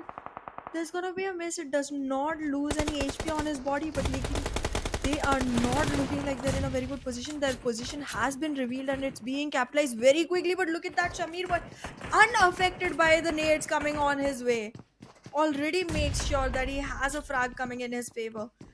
I think this is the thing about Team X Generation. The closer they are to elimination, the more frags they try to collect. It's like they compensate for the placement points all through with their frags. Let's see, it's not going to be easy to take this particular compound even with just two players remaining on their opponent's side, because it's a single choke point, it's a single staircase from where you can push in, and if the crossfire is perfect, you don't even get one there. So their opponents, the side of team, the grounders, have to be very, very careful with the push that they want, or they can, mutually decide to share the compound, not push in, because again, you won't see the other team trying to come downstairs and take you out completely. So they can mutually agree, share the compound, and that's what they're doing. Hunter takes down Falak, and XGeneration is like, yeah, we got the first game chicken, Oh, no. but that was not luck on my side. XGeneration though, they have a smoke on the right side. So for now, they're covered. Hunter is still looking. Hunter is still looking toward that side, but NES. Nightmare comes in with a frag. Shamir Boy has been tagged as well. The nade will still delay the push. It will still hold off because he has been able to take down Kilwa. So the revival is going to come in. But XGen, they're not looking very comfortable. Mr. Black does not throw the nade in the right room. He won't be able to get that knock. The UMP could have definitely dealt a lot of damage, and it does, though the knock is not there. Freestyle Black, on the other hand, out in the open, gets taken down by a mini, and he will be fragged out as well. Shamir, another nade being cooked. It's on the foot this time, and it gets a knock. Kilwa taken down, but he's over ambitious. Rushes down, gets taken off. Evil Boy will take care of the remaining players. Hunter goes down as well, and XGeneration eliminated on the 5th spot. Well, they did survive for quite a long time, but it does not seem like they're gonna be making it any further from here. That was an overcommitment coming in from the side of Shamir. All he had to do was wait for Hunter to be able to be on a good enough HP to support him in the fight. As we saw in the last match as well, Shamir does need backup support coming in from the team to be able to convert those frags into completely honorable, numbers. However, it feels like right now 4 teams remaining and again, one player is knocked. They are not going to be able to survive with all 4, and if they don't, then it does not look like they might be able to win the last fight. However, look at that. R3G loses one as well. It seems like all our players are trying to get each team on the same man count for this one. As he has been able to get quite a few knocks here. I8, Falak has been taken down. Blade is knocked out as well. So they're not looking at a great spot. Plus, look at the ammo. Usedem does not have a lot of ammo left. It's just 24 in both the chambers. So this is going to be very difficult for them to push in. They've decided to work as a couple and move forward inside the zone, and they'll be able to get in. But R3G, they're just knocking right outside these silos. So R3G's first priority should be to take down I8, but this is what we know. I don't think so they're aware about this threat. Or they might be because of the smoke now. Well, 4 teams surviving all the way into the last zone of the game. Shrinking in, walking in with the circle is going to be the strategy for each one. They've all acquired their own, spots on the border. They've all acquired their own spots on the map. And accordingly, it seems like I8 and R3G are going to be close to each other. And look at that, R3G capitalizes on this one. Uses nades. Make sure that the HP is getting taken down. TG on the other hand, very close to NES. This is gonna look like one that is 2 teams. Unfortunate. Exactly, that's pretty unfortunate. But like, yes, as of now, it seems like every team has decided their enemy. And once they have been dealt with enough damage, that's when they're gonna go ahead for the next fight. But look at this, TG, very aware of the fact that I8 has been completely eliminated. Great knock. Now invested Great to a knocks. fight into R3G. The spam is great. I mean, he has 500 ammo, so why not spam the smoke and get the second as well? Absolutely. Knock, knock. Knock, knock. Here I come, Evil Boy. Gets the third as well. R3G, all the way from 4, reduced to 0 in a matter of seconds. And now it just might be TG taking the chicken. Killua, very low on HP. The support No, from no, Evil no, Boy no. is there. Killua gets the frag. Whoa. NES eliminated. And it is gonna be the side of the grounders who take the winner chicken dinner. Absolutely, the grounders have grounded every single team that they saw coming in towards them, and well, 10 total eliminates coming in from their side, and well, that puts them on a total point count of 20. Quite a good point count for them, but it still does not beat that of X Generation from the last map. Last map, X Generation took 21 points in total, which was quite an absolutely amazing number to start with, and not like they went very low this time either. That's true, guys. We'll take a very little short break. Be right back with the post-match analysis.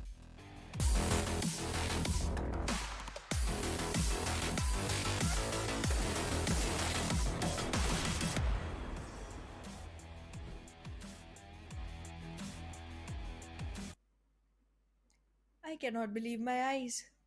I cannot believe my eyes.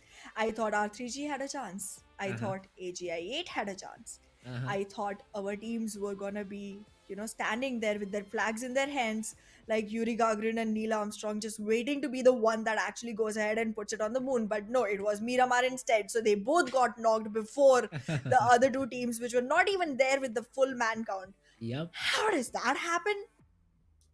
The 500 ammo M4 is how did that happen. The spam True insane. I that. mean, I'd say R3G again, just like Team Star, played like a tier 3 team, maybe. All out in the open, grouping up. Who does that? Who does that inside his smoke? You're grouping up, maybe try to exchange medicines or what, I don't know exactly. But who does that? I mean, now this is something which is really basic. If you throw a smoke, if an opponent is spamming, you just take two opposite corners. You don't stick in the center together because that's exactly where they spray. And that's what happened. A random spray of M4 comes in, takes two of your players down, and essentially it becomes a 1v2 for your last remaining player. And I mean, TG played it very brilliantly. The zone supported them as well. I'd say the zones definitely supported them a little bit. But it was TG all throughout who really deserved the chicken after the performance that they gave. Absolutely. But he's still not one that takes away the most number of points, however. So I Okay. guess we still have the leaderboard going towards the favor of X Generation. However, we'll take a look at that, and there we go. Wait, Falak is that young? Or is it a very old picture? Why do you ask though? Is my question. Let's focus on the eliminations, Hana. Eliminations. Six I get eliminations to it, but his like name. he was the so here's why I ask. He was the MVP last season, right? Uh-huh. He was. I am pretty old. I've done nothing in my life that puts my name on the board. Ever. So I feel disappointed in myself. But yes, very Okay. well done from Falak. And as we expected, like we were talking since the beginning about how the impact of Falak is going to be in the whole team of I8. It hasn't been the exact outstanding one if you go for the whole team cumulatively, but it does seem like Falak hasn't lost his shine. It definitely seems so. And he has grinded to be a bit better, is what I'd say. Because Absolutely. again, coming into I8, a highly aggressive team and still being out on top, kudos to Falak. Kudos to Falak. It's again another player from team I8. It's IQ who's second on the position. Who's second in terms of position in top players. But who comes out on top? It's the last player from the grounders. It's Evil Boy with 4 eliminations, but his team is right on top in the map of Miramar. Absolutely, and it feels like all of the players have given their best and their teams have seen the advantage of it. Because, like, okay, I see X Generation did get eliminated a little early, but then I8 and NE as well as TG were all towards the top four teams that were able to survive on the map of Miramar. And again, highest eliminations going to Falak, highest damage going to IQ, assists going to Blade, and well, highest healing was done by Shapata. But look at that, 3 out of 4, all taken I8. by Agon X8. Exactly. I feel so good for being one of the people who were hyping I8 alongside you. Like you were one of them as well. So like Uh-huh. makes sense. I do agree, but really, do these stats matter? I mean, at the end of the day, you need to be on top as a team and not You're as just trying to individual players. you're just I trying to mean, make yourself feel better now. Oh, no. You're just Okay. trying to make yourself feel like it's okay if I get 0 kills when I play pubs. It's fine. But look at this. Look at this. Again, 9 frags to their name, 4 in terms of placement points. So even if you have all the stats in the world in your name and you end up second, it won't matter a lot. The grounders, they're happy with the first position and not having their names in the statistics chart. So essentially, they win the tournament and they're like, yeah, we don't care about the stats. We're the champions. So that's what I want from I8 though. I8 should be out on Absolutely. top. But that has not happened right now. Regicide though is another team that finished up third. Most of the teams we've expected them, but a surprise exit for me was the one of 52 Esports. No points to their name. Absolutely. They are looking pretty low on the board. Team Star again did not deliver the kind of performance we were expecting from them. But yes, I did notice X Generation has 7 total points on this one. They had 21 on the last one, and yes, you were right. The number of frags and the total points, I did get a little bit confused in that. The thing is that X Generation had 21 total points and QR had 15 total points. So like considering that Mhm. 21 going along with this 7 makes it a 28. X Generation has become one of the teams I really want to look out for now Okay. because one, they are the qualified team. So in our books, the underdogs trying to climb their way up. And also a very strong one. I see them being super strong, super impactful in their performance. Just love it. And I like the only complaint I have is please don't leave Hunter and Shamir Boy to be the only two people surviving from your team. This is Uh, the second time it has happened. If all four are alive, even if they're able to use you as bait, it's going to be very advantageous for the team overall. why are you saying the remaining two players are not good enough? Do you want I'm to just use them saying I as haven't bait? seen the remaining two players play enough. It could be interpreted in different ways, Hana, and I'm really See, happy that's to why I'm do gonna so. just go ahead and clear this. So here's the thing. Okay. If you're dead, you are not Uh-huh. gonna be of any use to the team. So Okay. yeah, if you wanna say not good enough, I agree. For the first two games though, right? I mean, there are Yes. If still you more stay games alive, to you're go. gonna be helpful, and that's just that. Yes. No argument on that. That is true. That is true. So X generation, keep that in mind. Hana has already said it. The remaining two players don't be eliminated early on. Shamir Boy can do the heavy lifting, but he does need the team support as well. So yeah, X Absolutely. generation for now consistent. They ended up fourth, I think, and had good number of frags as well. So for now, consistent enough. I8, a game which should have been in their bag, slipped right off their hands. I think they ended up uh, fourth or fifth overall in the standings, but they were overall at the second position because of the frags that they had. So yeah, a good mixture of teams, slowly and steadily just performing. You need those 1 or 2 games to get your hands warm. But now coming to the map of Sanhok, this is where the things will get a bit interesting. Absolutely. And trust me, we are just stepping in. Oh I yeah. am gonna take today's day as my research day. Like I know the teams are gonna be reading each other as well. But once these matches are done, what I wanna Hmm. look for is which team is whose kryptonite. Okay. Because then you know absolutely for a fact when the groups get mixed, when the groups get merged, things will get really spicy. Really That is spicy. true. And I'm a good Jew. People think I eat a lot of sweet, but no, I like spicy. Okay. Oh, who does not? Especially in game. Exactly. I mean, who does not? Everyone loves a bit of spice, a bit of True that. tanginess in the game. And for that purposes, we will have a bonus match, which would be once in a week. But we'll have a Sanhok map as well, which will be every day. So you'll get the sweetness and the tanginess at the same time. So we're waiting for the map of Sanhok. I'm really excited to see the map of Sanhok for from a very long time. I haven't seen. I think from the past 1.5 year, I've not seen Sanhok being played. So I'm really excited to see it. Boot camp, especially as a area to control, is something I'm really looking forward to. How do the teams approach it, or is it completely deserted? Paradise Resort again, another such angle. You have so many rat angles from where you can get shot. I love to see it. Absolutely. And now that you have started talking about Sanhok, I do want to bring this in light. I mean, it's a very argumentative statement, but here it is. Okay, My favorite map in PUBG is Sanhok. I love Sanhok. Snake. For me, Sanhok is above Erangel, Miramar, everything. Oh, What's your take? okay.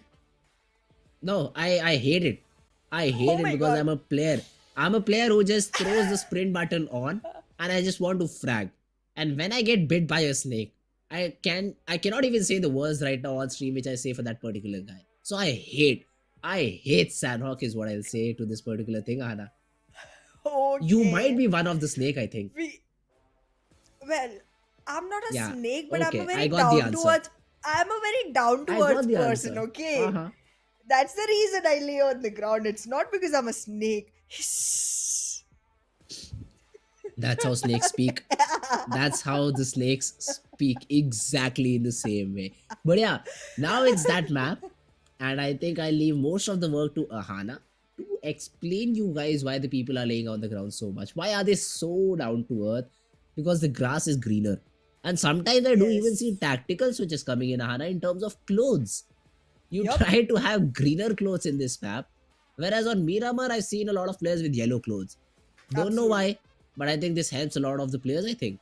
Yeah, it's a great camouflage tactic. We've learned it from nature and we should be applying it in game because nature teaches us to survive, and survival is the name of the game. However, yes, when you come to Sanhok, it's a tiny little map. You have people everywhere around you, but the bushes are high. You're able to, lie down and hide, be covered, be right in front of the other player, and still be hidden. It's like hiding in plain sight. And as they say, the grass is always greener on the other side. Not in Sanhok. The grass is greener wherever you lay. We used to use a term earlier for this particular map.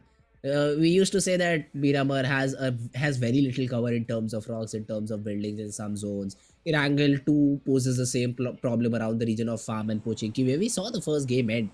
But Sanhok, you need cover. Just press the prone button. You're instantly covered from every angle because the players just cannot see you, or there is a dip around you. So this is a very uh what should I say? A map which helps you rest in game, maybe. But that's Sanhok for me. Maybe it could be different for other players like Ahana, who still, by the way, I think is stuck in gold.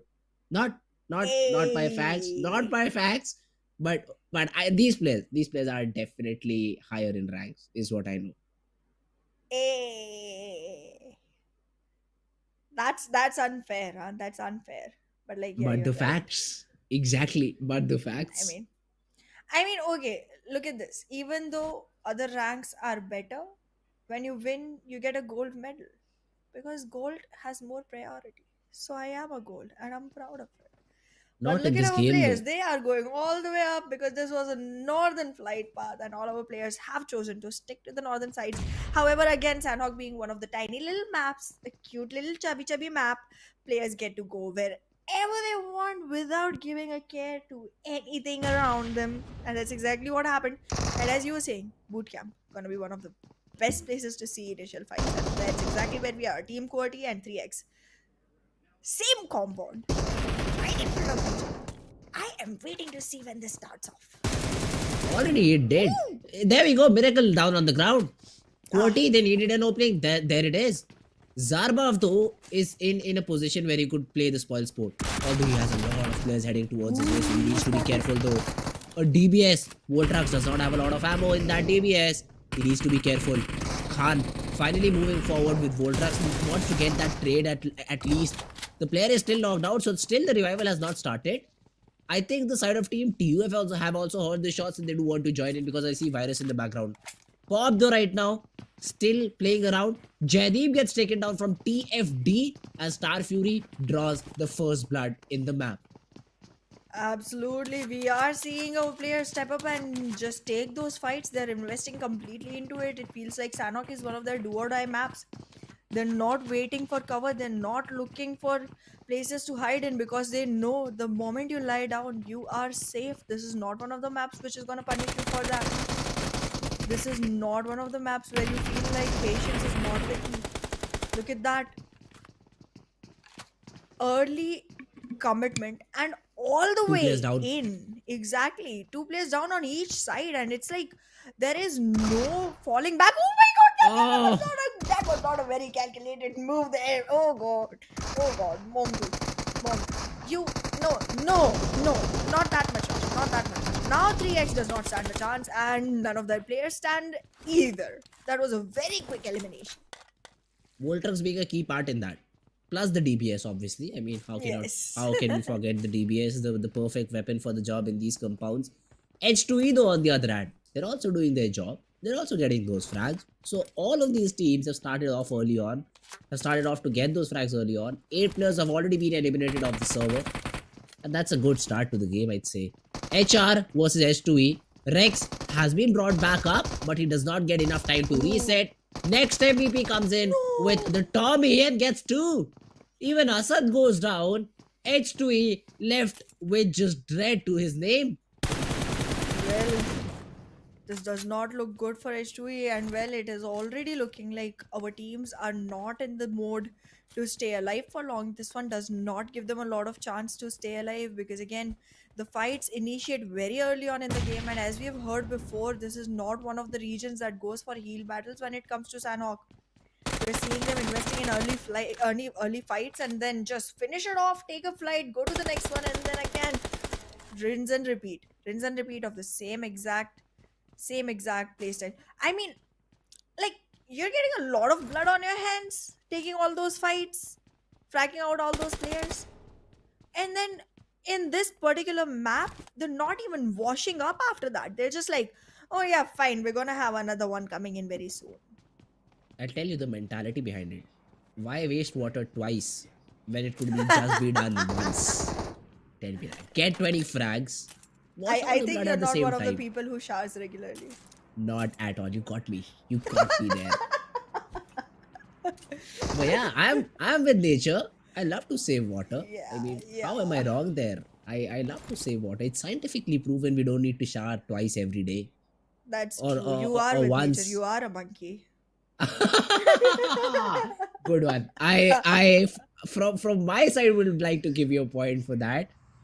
But yeah, Thank I mean, you. Yes, we how are even. how how could I forget my ancestors? I mean, we all were monkeys from the starting, right? We might have played this map of Sanhok as monkeys as well, if you think about it. But Oh yeah, I mean, yeah, for IRL. now, as players in game, Dread is all alone. Has an AK. Probably we played with what, like apples previously, but right now Dread has an automatic rifle to work with.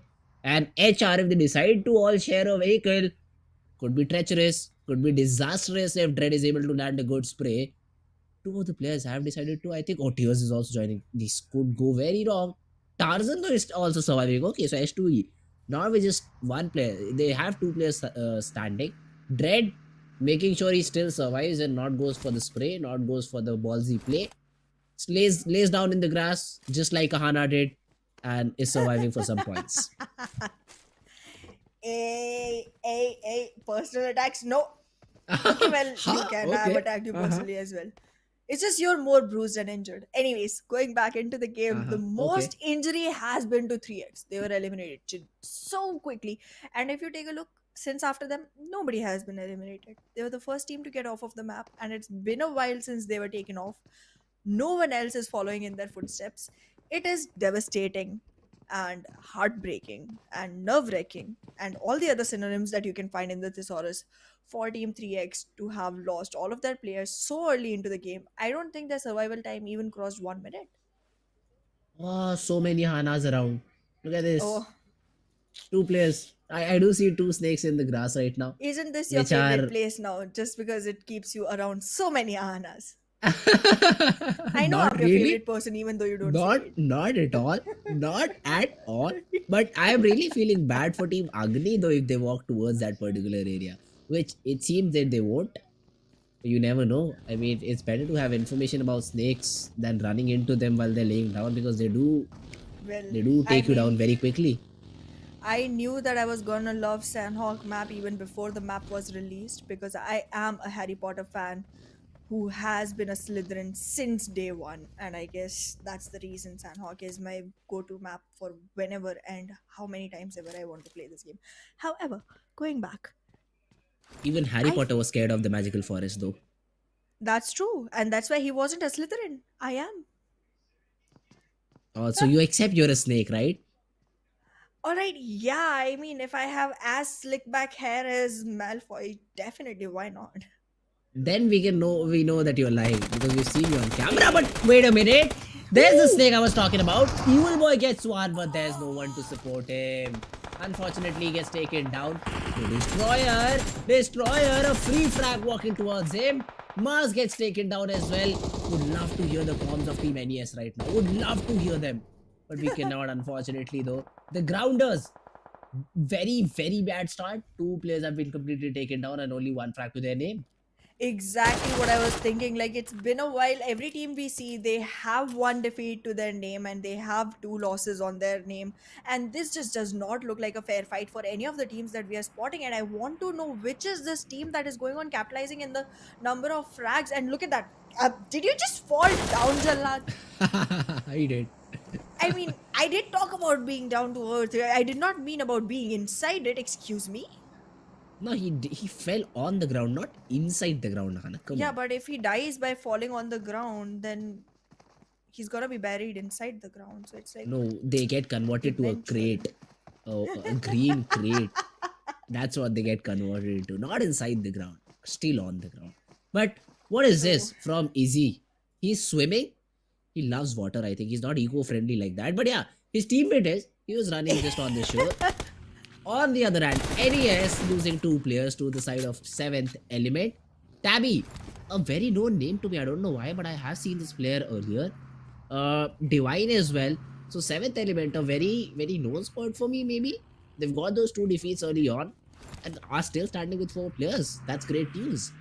Absolutely, another qualified team making their way into this whole ecosystem of invited teams and just knocking them off of their feet, shackling them around their spots, and just keeping them on the ground, making sure they do not take a flight of high confidence.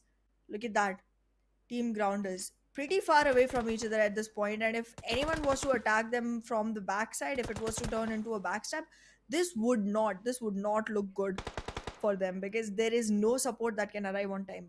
But on the other hand, R3G stuck very close together on a 2-2 split, looking like one that could take on a really good fight against the approaching team trying to make their way into the circle. And again, Aegon X I8 already in the crosshair.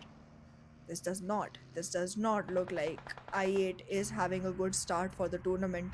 However, you do stumble and fumble and tumble and eventually get back on your feet. That is depending on whether you choose to get back up again or not in the first place. Unlike Anna, who loves to just lay down on the ground because she's See, down to that earth. way nobody can, So here's the thing: if I'm Okay. standing, Uh-huh. people have the chance of like taking the ground away from underneath my feet. If I'm lying, my feet are not even on the ground. My legs are, but my feet aren't. So That's you exactly what cannot the make me side of stumble. the grounders thought, where Evil had his whole body on the ground and just got uprooted and eliminated. Well, That happens to you, that is because of which you're in hold, but not going there. 7th element, ah, rotating with a buggy, trying to get towards the center of the zone, which is a very interesting zone. Look at this. It has 2 islands, and once it shrinks, the bridge around Painan is going to become a very hot spot for all of these players to cross that particular river. well, absolutely. We are gonna be seeing Painan become one of the, hotspots where we see pies and naans coming in, being served. Not a very good combination when you come to eating those together, but okay. That's a dessert and a bread with no Ah, curry. Huh. okay. Why do I love food so much? Everything becomes food for me. But right now, What I'm thinking, our Hana, though, players, yes, what if it tastes good? A pie pie and naan. and a naan together. We should try it Yeah. tomorrow, right before the matches. Let's get here Ah, early and like half an hour before the matches, try it. And if it is bad and it turns my tummy upside down, you are to blame.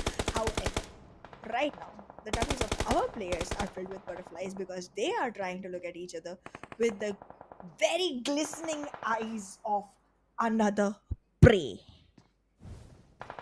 this time 1 for 1 got a knock. So essentially, there's 0 for 1, but still the name is 1 for 1, which I find very interesting. HellRaisers though, next MVP, next MVP needs to get that trade. He does not. What? Oh, RF on fire gets 2, and even the god I helps him. 1 for 1, third party is the third player. So North Esports have been given a lifeline by 1 for 1. Well, it does not look like he's next MVP anymore. It looks like he's the next elimination for every single time. Not getting his name on the board yet, and it just does not seem like he should stick with the name. It will be very disheartening to go ahead and be another elimination with the name next MVP. However, Okay, 14 teams remaining. I tried to be that very has to subtle in hurt. saying that so that That I did has not to have very, hurt. very much. It does. I mean, so here's one thing about me. I'm very harsh, but it's for your own good. I'm like, Ah, I'm like, name use, I guess. or maybe like The Khan. more bitter, the more negative. But look at that. When you talk about health, you can see a whole HP bar get taken away by the hands of Khan. His name is Khan, and he's gonna make sure you are not alive. Same thing has been said by Mr. Black as well, because he takes down Izzy, and with that, we have another elimination. This time, though, Team Faulty Devils. This is a team which hasn't been performing, right? I mean, they've been seen them Yeah, for the past, I think, 2 games is what they've played, and they've not been able to come even in single digit positions, let alone some finishes. Though I hope they improve upon that. R3G Regicide. Here we go. It's a knock on to Destroyer. And Regicide want to follow up, I think, Roshan. He's still on top of the compound. Whereas Vaz, Knock Knock, and Avenger could be seen rushing towards Destroyer to get that frag. And they will be able to, because Destroyer is all alone. No support absolutely. whatsoever. That's right, and Destroyer is gonna be able to communicate that knowledge to the teammates. He's gonna make sure nobody tries to come and save him because here's a whole plethora of players standing right on his throat. They've taken him out, but now look at this. The grounders. Mr. Black is the only one surviving. He has only one frag to his name, tries to make it two. However, it's just a knock so far. Gonna go from the back. Make sure he takes the elimination, but well, in the middle of it, he gets pushed back. Well, 2 eliminations to his name, but still not much conversion. He gets taken out, and that is it. Team QWERTY. Team QWERTY looking really good with 7 frags already to their name and only one loss. However, a big loss nonetheless. Make it 2. Make it 3. Team QWERTY is losing their breath. They are losing their breath, and Regicide are the ones making them choke right now.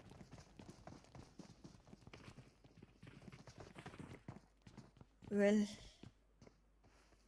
this looks like a very slow moving game for these two teams. Yep. Not It's all investing completely. it's all down to Pop. He has to decide, does he fight or does he evade and try to, get inside the zone.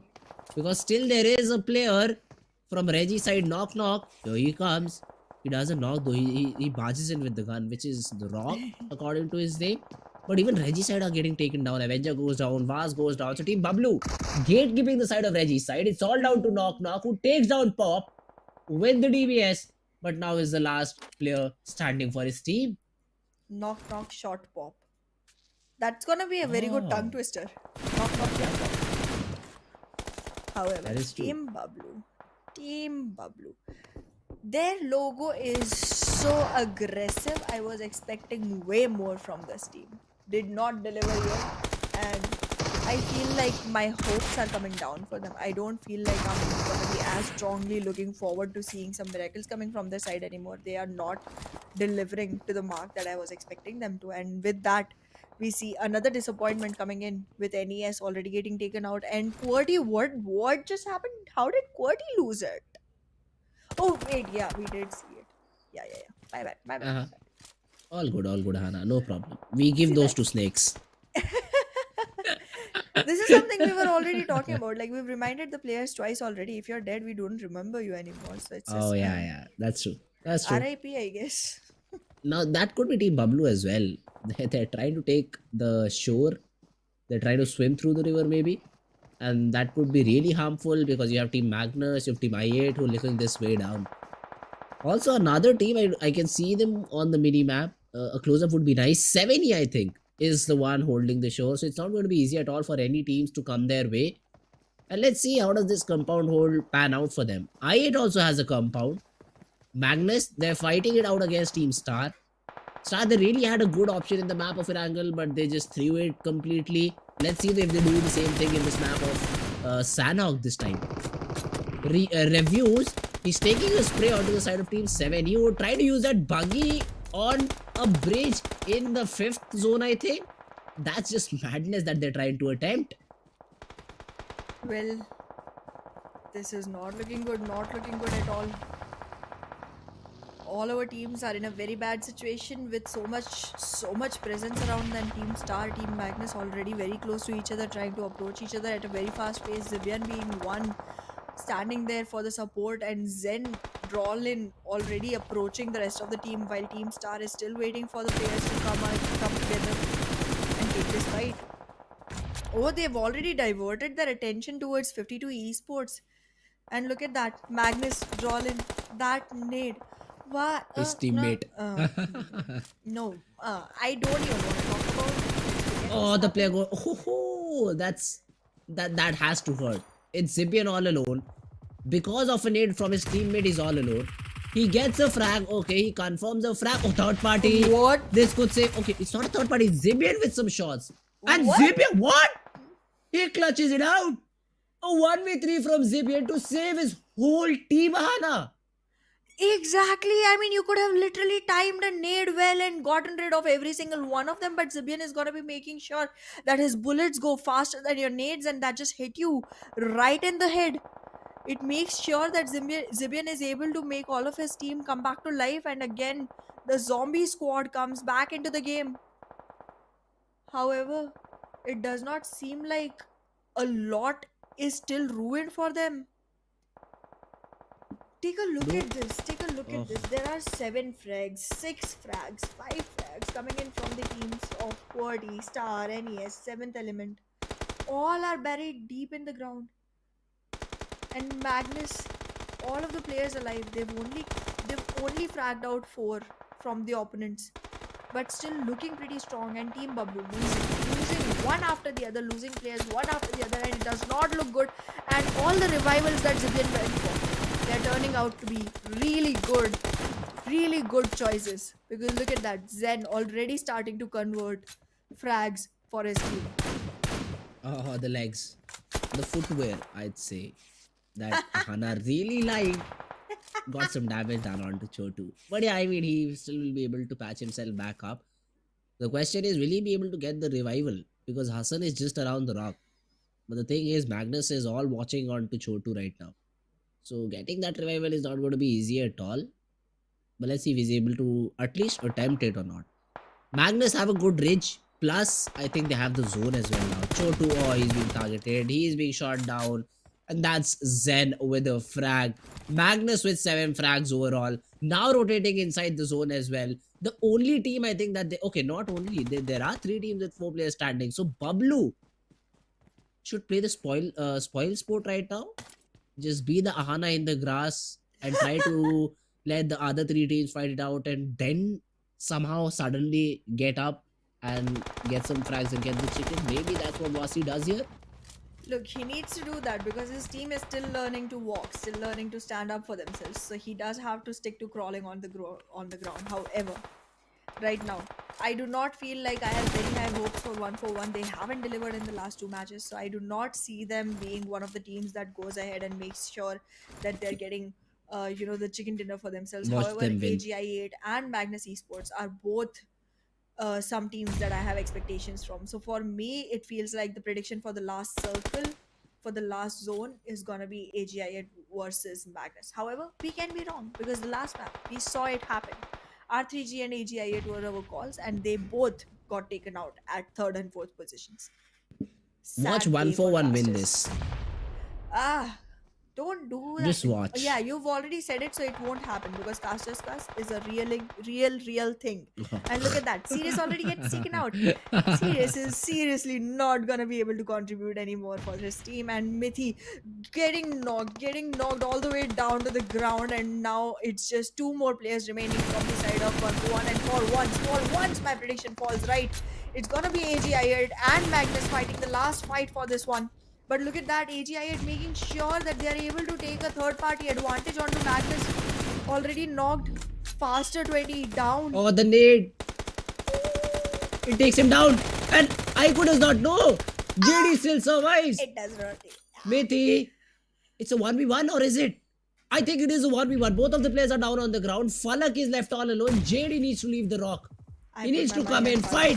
JD is very low. And JD gets taken Woo! down. I8 comes out on top.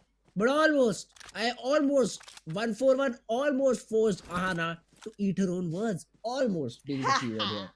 But well, in the end, when I saw it was Falak versus JD, I knew I was gonna put my money on Falak. He was gonna be the one taking it all home.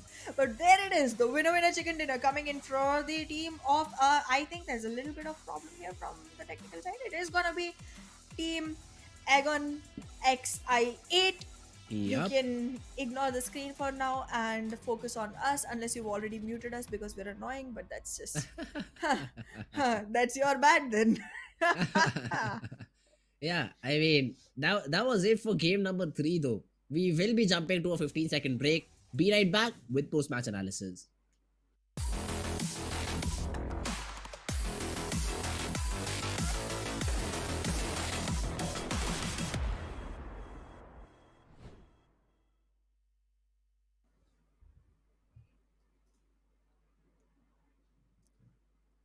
Well. Wasn't that a match? It was so exciting and so nail biting and so nerve wracking till the last moment of it.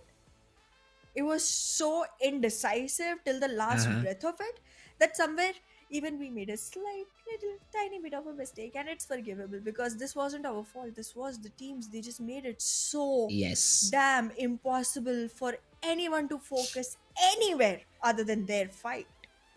That is true. And I mean, Team I8, yes, they come out on top, but I'd say it wasn't a convincing victory. It was a Mexican standoff between the Hey. three teams. I'd say that. But then you're fighting, you're completely tunnel visioned on a single team. It's good that Falak was still surviving. Otherwise, I8 were down in the ground, buried, is what you said, right, Fandom. Ahana? That is what could It's have fandom. happened. It's fandom. Okay, I get it. But you cannot be biased. I'm not biased. I'm Fandom, not biased. one But to be thing. very honest, if it was Uh-huh. Falak against anyone, I would have said the same thing. However, if it was Okay. someone else surviving from the side of Aegon XI8, I would have been indecisive as well. However, yes, it was a great play. And like, I'm not saying this just because Falak was MVP. I'm not even saying this just because I like Aegon XI8. In the last two matches, I saw how the guy plays. It And literally puts looks. me in a place where I feel like, let me just cover my face with something because I am so ashamed of the way I play this game. He is just so top notch and so polished when it comes to the gunfights. That is true. I mean, defeating him is a very, very difficult task, especially in these close range battles. He he Absolutely. he does have that first bullet headshot conversion rate, which I think would be more than 80% if we have that stat. That has to be true because Falak, whenever I see him in a duel, whenever I see him trying to get a fair fight, it's unfair for the opponent by the way he hits it. So no one likes to take a fair fight with Falak. It's always yeah, let's just double down on him and then try to take him down. That's how you take down Falak. But yeah, I8 wins it out. They come out on top. A great game from their side. Sanhok, I'd like to see the statistics on the number of frags. Maybe 8 is what I'm expecting, which is not a whole lot considering the remainder of the teams which were eliminated very early on had a lot of frags. But yeah, coming out on top will give you 10 points as well. So adding up total, even the map of Miramar, overall I8 now is finally coming into contention for the first position. My brain is in a lag mode right now, Fritz. I have no idea what is happening in the world because I am replaying that last fight constantly over and over in my head because I had been waiting for Aegon XI8 to come up on top at least once because again, here's the thing. I already announced that I feel like they should win. Yep, you I did. was too quick to do that, but then I was like, please don't let me down, guys. Please don't let me down. And when they finally did, I was just stuck there and I could not get out of it. However, let's take a look at who the MVP was because this time I am clueless.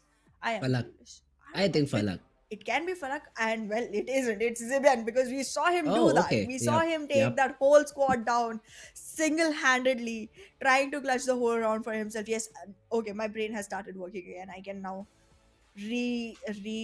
associate things that had happened. Yes, thankfully That was a very important clutch as well. I mean, it perfectly was. given to him because if Team Magnus were not there, it could have been an easy chicken for 1-4-1.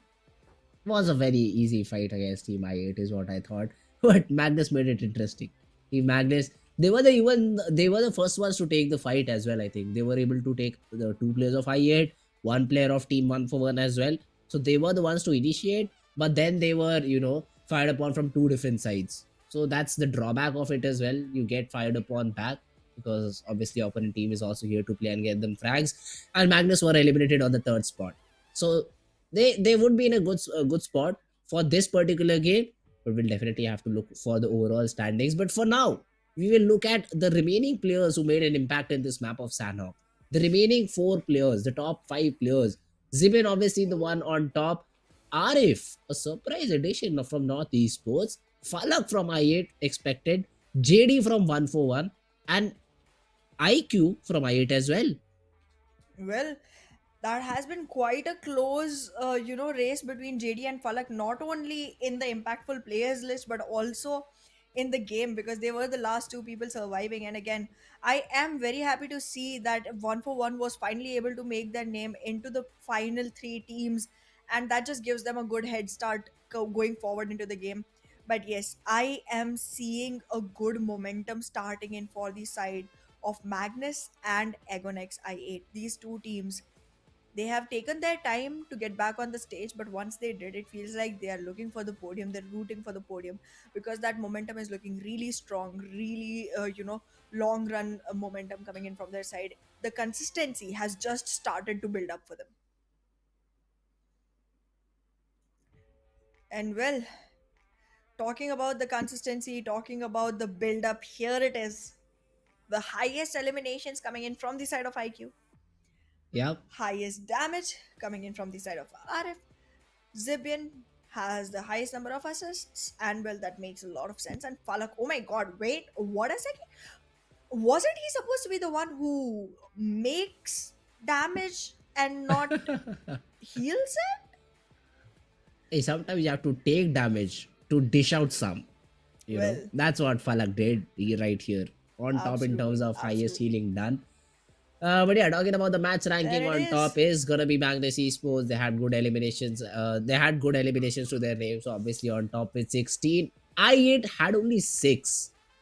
Disappointed in terms of elimination points, but very happy Hey, that they got the WWCD. One for true one that, following but it them still up. puts them on the same point total as Yeah. Magnus, so I guess it's fine, it's justified. But like, yeah, Mm. Uh-huh. this does not look good for 3x. The Faulty Devils, no, no. It's like they did not even play the game, right? 0 points, Yeah, nothing, not even the game played. So it's hard to be there.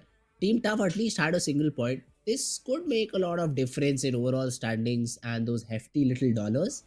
$1,000 buff could be there, but yeah, it still hurts to have 0 points at the very and be at the very bottom of the leaderboard. So I hope they make a comeback. The Faulty Devils, the first team to fall. That boot camp fight also did not bend their way. So yeah, I mean, we might see some drop changes on day number 2 because of this. I yeah. do hope that should happen. But yeah, right now, Team 52 Esports, another team I would like to talk, not in the best possible shape. So let's have a look at the overall standings as well. Let's see how all these teams Ooh, stand after yes. game number 3. Wait a I8 second. on What? top, 37 points to their name. They are defending their title. So basically, it seems like in the last match, X Generation didn't do much because they almost reached 28 in the one before that already. They did They, not play. yeah, they did not play enough to, get themselves at any advantage. But like, yes, I mean, come on, this does not. Okay, yeah, I8 is here to make claims, but like, look at this. Very, very hard work required from the side of every team under 52 esports. Like, this is not a score line you can go ahead with. I know this is just the first day, I know this has been just 3 matches so far, but this is not justified. This is not justified at all. It's gonna take a lot for them to make the climb. Like, every team from the 16th position and under needs more than 30 points to get close to I8. How does Team Negatives go negative in terms of points? Because they have positive points right now, 2 points. I'd like to know that. But yeah, If only we had negative points. that's true. That's true. But yeah, talking about schedule, we are finally done with the map of Sanhok. And now we'll be moving on towards the land of DMRs, the snipers as I love to call it. The map of Miramar. Absolutely. And I want to see how this one goes because, again, it seems like we are gonna see a revenge, spirit coming in from the side of I8. They were very close to winning last time they played Miramar, and this time they might want to convert it into one, considering the fact that their consistency has not only brought them all the way to the top, but also given a huge point gap between them and X Generation. There's a 9 point gap, which is Yep. almost another chicken dinner away to actually make it through. Or maybe getting 3 more frags every 3 games. So it's basically it's But not then easy. in yeah, but then if you talk about frags, then in frags, it's not like I8 does not Oh yeah. score Yeah, some yeah, for yeah. themselves True, as true, well. So true. you would have to equalize a lot of numbers. But like, yeah, if you go ahead and get yourself a chicken dinner, that is like the advantage that you get to secure. However, yes, I do want to see that fire of revenge, that cold look coming in from the players of I8 for this one. And also R3G was another team that was very close to getting a chicken on Miramar the last time. And if they're Yes. able to get one this time, they might be able to find themselves at a better position on the leaderboard, and that might just be something very very helpful because, again, let me remind everyone, bonus points are your brownies. You need Yes. them. It's not just there for show, it's not just there for money. It's gonna be your starting for the finals. That's true. That's true. Getting those bonus points is very important. And here is when you start. I mean, from exactly game number one. We can give you the first day off for most of the teams. I mean, after 5 games, we'll say, yeah, these teams from 10 to 20 did not have a good day. They were not able to perform. Hopefully, they get back into action on day number 2. But then again, if you end up with 5, 6 points after 5 games, that would be unacceptable, is what I'll Absolutely. say. I mean, you cannot be in that particular situation when and if you don't have more points than 10. I mean, getting back into the game or eyeing for the top spot is something you should not do. But still, Yeah. you will be in the race for qualification. Top 16 is what matters right now for most of the teams. So that is where they'll try to, fight it out. Well, that's true. However, yeah, going back to reiterate on the point, like, we could literally give you all the days off. You could take your time and like just get back when you feel like it. But the other teams, they are not as forgiving. So you might want to make sure that you do not mess with the dynamics of the game and just make sure that you are consistently going on top, climbing your way up, whether it's steady or not. It cannot be slow. It cannot be slow, not in this case. However, look at that, such a tiny flight path going all the way from southeast to center south and going all the way across from Los Leones. Now, again, we did see I8 go to Los Leones the last time, and they found it very easy to go into Impala when the circle hit. But this time, I feel like they're not going to be the only team there, and it might result into early fights. And if that happens, I8 needs to be on on point because right now they are in the eyes of every single person. They are ruling the leaderboard, and I feel like all the other teams are going to make sure that they give them a fight which they are unable to get out of. And look at that, the circle has already arrived. It's a very centralized circle, and well, all the way from water treatment to Minas del Valle, it's all going to be inside the circle, and our teams are going to have a chill time. No one to prison again. No one is coming to your home, Hana. How bad do you feel though? Nobody wants to visit me. That's true. But we do have a team which might go to the grave here in Puerto Pariso or maybe even San Martin. Hey, And that's that where could be eventually TFD. everyone is gonna be. In this game though. TFD or Freestyler is able to What? get that SKS knock somehow. He is being chased here. Killua tries to spray him down, but Freestyler What? another shot. What is That this guy is. doing? That Evil was. Boy finally shuts him down. Exactly. That was pretty bold. That was very bold coming in from the side of Freestyler. He was alone. His team was pretty far away. He tried to manage the fight. He got one frag. He got another. But well, his team did not arrive for the support at the right time. And now none of those frags are going to be converted into elimination points for the team. And that's just disappointing because once your teammate starts taking those knocks down, if you do not arrive on time to support them, it's just disheartening because you lost a player for no reason, no conversion. This is heartbreaking. Or maybe Heartbreaking. not.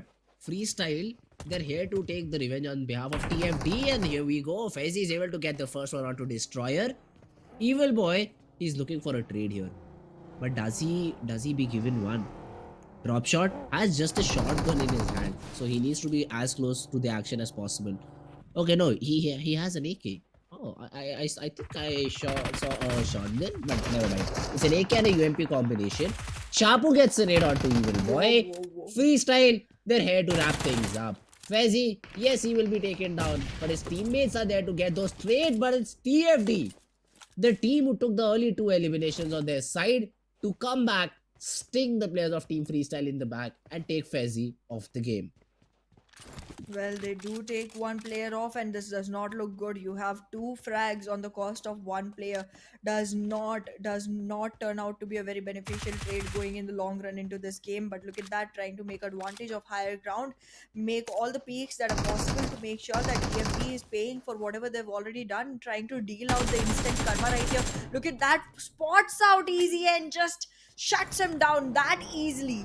That easily. Now there's only one more person surviving from the side of DME. Will he be able to even make his way into a revenge battle towards Freestyle? Freestyle looking very strong right now. They are trying to make sure that they spot out Leo and punish him for even aggressing towards their team. This is how you protect your friends. This is how you protect your teammates. This is how you go ahead and be Vin Diesel and be like, I have family. Look out for me." Okay. That's not what he sounds like, but like I don't know why I Okay. sound like that. I get it. I get what you're trying to say. And I also get what Team Freestyle did right now. They lost Fezzi, but they got 5. It's a So good if my trade. math is correct, all the 4 players go down and they get 20, they should be happy, right? They That's should be. They should be rejoicing. I think their vehicles are headed towards the party spot right now. They're just gonna be like, you know what? Play some music. Let's just sit in solitude and dance. or maybe loot here because the job is Yeah, not over yet, right? true Oh, that. I celebrate way too Usama. soon. Usama's Osama. swimming as well. So he's also celebrating. But the thing is, 1700 meters is what you need to get inside the zone. How do they do that? Because I don't see a vehicle. The road that they are near about spawns, I think, 2 or 3 vehicles, that too if they're lucky. So Team Star, in terms of rotation, I think are very hampered right now. That's true. They do not look like they have much going on for them right now. No frags to their name. No losses either, but still not a good start. Not a good start. They need to look out for something to help them go back into the circle because look at the speed the circle is running with. It's not going to be very easy for them to survive for long. And look at that. Still focused on the loot. Are you even going to go ahead and collect enough meds to make yourself survive through the circle? Oh, they found a vehicle. They found a vehicle. But this is not going to look Pickup as truck. good because, again, one vehicle, four players. One Plus, good spray, you'll. Uh and huh. everyone is gone. Plus, you need the fuel tanks as well. I don't Yep. think so. A pickup truck with the default fuel will take you 1700 meters in one go. So, Team Star, let's see how do they rotate, how do they play this particular rotation out. For now, though, they do have a vehicle and are now moving towards the zone successfully. But so, on the other hand, we have Team XGeneration versus I8. Whoa. Now tell me, Hana, do you think Falak is going to win this one out? No, it doesn't seem like. It doesn't seem like. But again, this man is really good at his game, so he might very well. So here's the thing about Falak. If he has enough time to heal up, he will. He will clutch this out. He But gets a knock. okay, he did. He did heal up. He's gonna be able to clutch this out. He just has to be very aware of where they're coming from, but he does not look in the right direction, and that just shuts him down. And I am just disappointed. I am just disappointed. This was looking like he could have taken this one. He had a teammate on an upper area, up top of the hill, who could have helped him It just did not work out. It just did not work out. He could not look back at the right time, and well, oh no! I put my money on the wrong side. I did not put any money. Huh, it was just the Okay, words. yeah. I mean, that's true. XGeneration though would be happy with the frag. That's true. Eliminated Falak with the whole team, and still Falak was able to get a knock with the nade. Only if he Exactly. And was here's lucky the to. thing about the Uh-huh. fight between XGeneration and Egon X8, they are the ones competing for the top position. Oh yeah, So that's true. this one has to sting more than any other. Like Falak being picked out is definitely a damage for Egon X8. But him being picked out by X Generation not only means they're losing a player, it also means they're giving away an elimination point advantage to the team that is so close to them on the leaderboard. Yep, that's true. That's true. For now though, Magnus Esports, I love the monster truck though. I mean, that is huge. And if you're able to get this truck through the final zones, it could be of great value in terms of cover. So let's see the Zibian. How does he want to utilize it? For now though, just roaming around the streets, roaming around the hills of Miramar, admiring it, admiring the beauty, only to be stopped by some shots that might be taken down by Team QWERTY. Who are just fellow rotating mates, I'd say right now, because they're also rotating. Team Magnus also rotating, trying to get a better spot. What are they, teams or planets? Oh, but there's no sun as such. You could Well, then say that why? the zone is the sun attracting everybody towards it, but I don't know. I mean, does I not feel like sound it's like a. repelling everyone to away from it. Oh, okay. Another interesting take here. But yeah, team Anyways, negatives. How do you get yes. negative points? You're +2 right now. Think about a way how do you get -3, because I cannot. Well, no. I mean, do not focus on that. Do not try to get negative points. You're already way too far behind. You have to buckle up. Get positive points for yourself. This guy himself is negative, so no, don't listen. No, not for this. That's why I love this team. I mean, what I am is the name of this team. You get it? I mean, I that's get why it. I love this team. And I get it. I'd like to see them out on top, but then it would interfere with their name. So I don't want to do that, if that Wow. makes sense. Wow. Wow. No, it doesn't make sense, but I'm gonna have to pretend it does because well, we are casting together and Yeah, I have to act haha, like I let's like you go. too. So, oh, Scooby. Okay, this name is a tongue twister. Scooby Doo Papa. Scooby Doo Papa. Got together. Yes. Can I say it right? Can I say it right for once? Scooby Papa, re boom boom boom boom boom. I'm sure you've heard that reel, right? I I mean, haven't. that's you haven't. I'll send it to you today. Then I'll definitely send it to you today. It's a very interesting reel. It's a very interesting song as well. I think that's the inspiration for this particular name. But yeah, team negatives. They might have a fight with the last remaining player of Team Grounders. Let's see how positively will they be able to close it out. For now, though, we see Scooby Doo Papa being completely boomed out and eliminated out of the server. Magnus Esports, they are outside the zone, but they're trying to gatekeep the players of Team QWERTY, I think. Well, Team QWERTY. Team QWERTY. Oh, What it's did you Quantum do? Range. Well, QWERTY, Quantum Rage, both teams, none of them looking as good this time as they should be. Give it any name, it's not looking as strong as they started off. And wait a second, did Senior get picked off as well? And was Senior the last one again? No, he wasn't. Yeah, no, he was the last one. So, yes, Quantum Rage. Quantum Rage. Spoke about everything is on your shoulders as long as you can carry it. But we've seen Magnus. We've seen Magnus before. We've seen Magnus take the clutches. We've seen Magnus do the impossible, the undoable, and this time it seems like they're gonna go for it again. And there they are, there they are. All of their bullets going right to the point there where they want it to be directed. And with that complete GPS oriented shots from the side of Magnus, shot right into the head of Team QR. They shut them down, and look at that. Can you believe a team that started off with is all the way on 15th position in a map? Team negatives, though, I'd say this is not the best possible outcome for this fight. You had to just fight a single player and you still lose one of your players, and even Buzzet was knocked. So negatives, not in the perfect situation right now, although the zone supports them. So that's one of the things that went in their favor. Reggie side against Team Tough. Important fight, important fight. Let's see if that happens here or not. Edgar is interested. He's taking some shots. He wants to dish out some damage, and he does. Avenger has taken a chunk of damage out of himself, but he'll be able to reset by falling back behind that ridge. The circle is closing down as well, so we might see a few fights brawling here and there.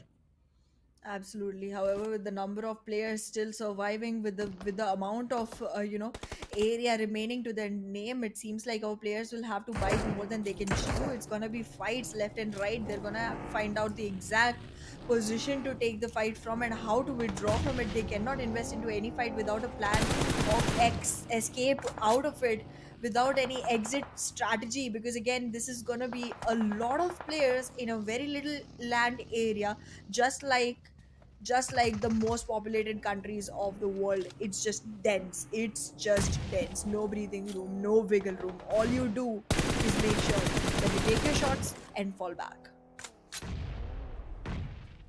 Though there is a third party element, Knock Knock has been taken down completely of this particular area. Edgar dishing out some good shots. I mean, Avenger also gets dinged over here. Edgar, he has to relay that information, right? His teammates can capitalize on it. Even I8 is into a battle with Team HR. A nade being tossed his way. Edgar, let's see if he's able to manage a knock before that or not. For now, good chunk of damage being dealt on him as well. Reggie side, they want to close in the distance. The first hit has been popped. He has been able to reset, but does he have support? I don't think so, because he is trying to fall back. Edgar, this is an important battle. He needs at least one so that his teammates can come from behind and get that revival. I like the Vaz position that and Virus is Roshan. holding. Oh yeah, Exactly. definitely. And even Edgar comes into the line of sight as well. Avenger might have an option to get that knock. He almost did, but he whiffs out his shots. That's not good at all for Team Reggie's side. Absolutely not. And at the same time, the team that you were putting your money on, one for one, going on capitalizing over onto Team Star. However, this fight is going to terminate very, very quickly, because look at that Regicide just trying to close it on the distance. However, they're very unaware of the positioning of the remaining players from the side of Edgar's team. PUF might just be looking strong, but they are not gonna invest in this one. And look at that, Egonix I8 have just rotated from near them, gonna stay right on the circle, making sure that any rotations can be stopped here. But look at that, one for one. They've already lost one player, but they have 4 defeats to their name, and that is a good trade. However, we've seen better. We've seen better. One for one. They've lost Sirius in the process though. They've got 4 frags to their name, but that won't be enough. And now even the zone is shrinking, so they need to find another compound or maybe a natural structure that supports them, that has a ridge to play around. Team Tough though, standing with just 2 players, Edgar and Joker Sir have been taken down. M7 and Virus just left all alone to do the heavy lifting here. Reggie side, the team that was previously attacking Team Tough has finally settled down in a compound and is now looking to just exchange damage, I'd say. Because even if they get a knock, I don't think so they'll be very ready to go in for the push. Well, a push definitely needs to arrive soon enough. Look at HellRaisers. They're playing in a 2-2 split, and it's not a by choice split, it's a by chance split. Still hunting for vehicles. Gonna rotate back to the team, gonna regroup there. But they cannot believe, cannot ignore either the fact that Team Bablu is very, very close to them. Their rotation inside the circle, their hunt for a safe zone, for a safe haven, it's not gonna go unpunished. They'll have to be very, very on point and cautious to be able to make sure that they are in a safe zone eventually. Look at the amount of vehicles for mobility and for cover acquired by Team W. I see Team Bablu, doing really good towards the start, but once they start investing into fights, they do not turn out to be the ones with the upper hand. And one for one is gonna be targeting them very soon. However, talking about your favorite team, they looked like they have been covered from all corners by 52. That is Magnus true. Esports. And there it goes. There it goes. The spray started, but it did not continue, could not connect for as long as they would like. Cover was provided, and look at that. Guru Boy is going to be making sure that from the back he can do something, but no, he gets Third punished. Soon party. as he starts, Hassan is going to make sure that he converts that knock into a frag. Team Negatives looking really weak right now. Only two players standing with one elimination to their name. This is a bad trade, and the amount of time they have survived just seems unjust. Just seems unjust. Even Chotu gets taken down. The trades are coming in, but Tough M7 gets a double knockout to the players of Team Reggie side. Avenger and Vaz, they both go down, and I think that is inside a vehicle. That's why these two frags are able to be delivered. 784 takes down Drolin from Magnus Esports as well. So a lot of fights being thrown in left and right. Jalad throws a good nade and is able to eliminate the side of Team Negatives, is what I think. Team Negatives completely out of the game. Well, I'm already happy with the amount of time they survived this time. I did not expect a lot. Maybe tomorrow they might have a better day. But today I did not expect a lot from them to begin with. But here we go. Seventh element. Looking at 52 esports. Hey, 52 esports. 5 and 2. You add them, you get 7. Why am I But their frags are 3. mathematicizing this? Yes, their frags are 3. But they're They need fighting 4 7th more. element. So, Oh, okay, yeah. yeah. So how do you add both the teams up? I mean, I'm not adding both the not. teams up. I'm just saying that if you add 52 ka 5 and 2, Oh, and okay, then you okay, put okay. them against Got it. 7th element, it's like equal number, but then it's just useless math. I do math everywhere, even where it's not required. But look at that. There's a drop very close by. I love drops because my favorite weapons are Og and Croza. So, yeah, you don't Do find you them even on know the how to drop. control the recall of Groza? Yes, I do.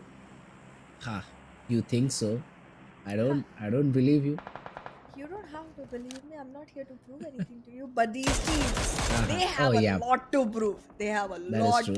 to prove, and they are gonna have to get back into the game and just make sure that they're able to announce their victory as soon as possible, because this is not looking good. This is not looking good because none of the teams that we were gonna be putting our bets on seem to be surviving here.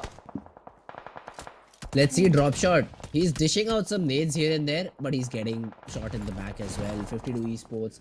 They love to take those shots. Adnan though falls prey to a nade coming in from Team BABLU. And now next MVP is all alone. Again gets eliminated. And BABLU is even ready for another team. Freestyle. Drop shot with very little HP goes down too. Whoa! Chappu is the last player standing, and Bablu is like, yeah, we came for a team, we got two, we're happy with the frags that we're getting right now. Absolutely, and Bablu is still has all of their players standing. This is gonna look really good on their resume when they try to apply for the winner of this game. Well, there it is. Team completely eliminated. Freestyle is not on the charts anymore. They started with a really good early aggression from their side. They already had 8 eliminations, way more than anyone else on the score sheet. But look at that. Bablu slowly and steadily climbing very close to the number of eliminations from their side. And look at that. X Generation already has 2 eliminations. If they survive through for a longer time, they have already beat Egon X I8 for the first position, because look at that, 12th position elimination came in for them and no frags at all. All that X Generation has to do is survive for the top 3 scores.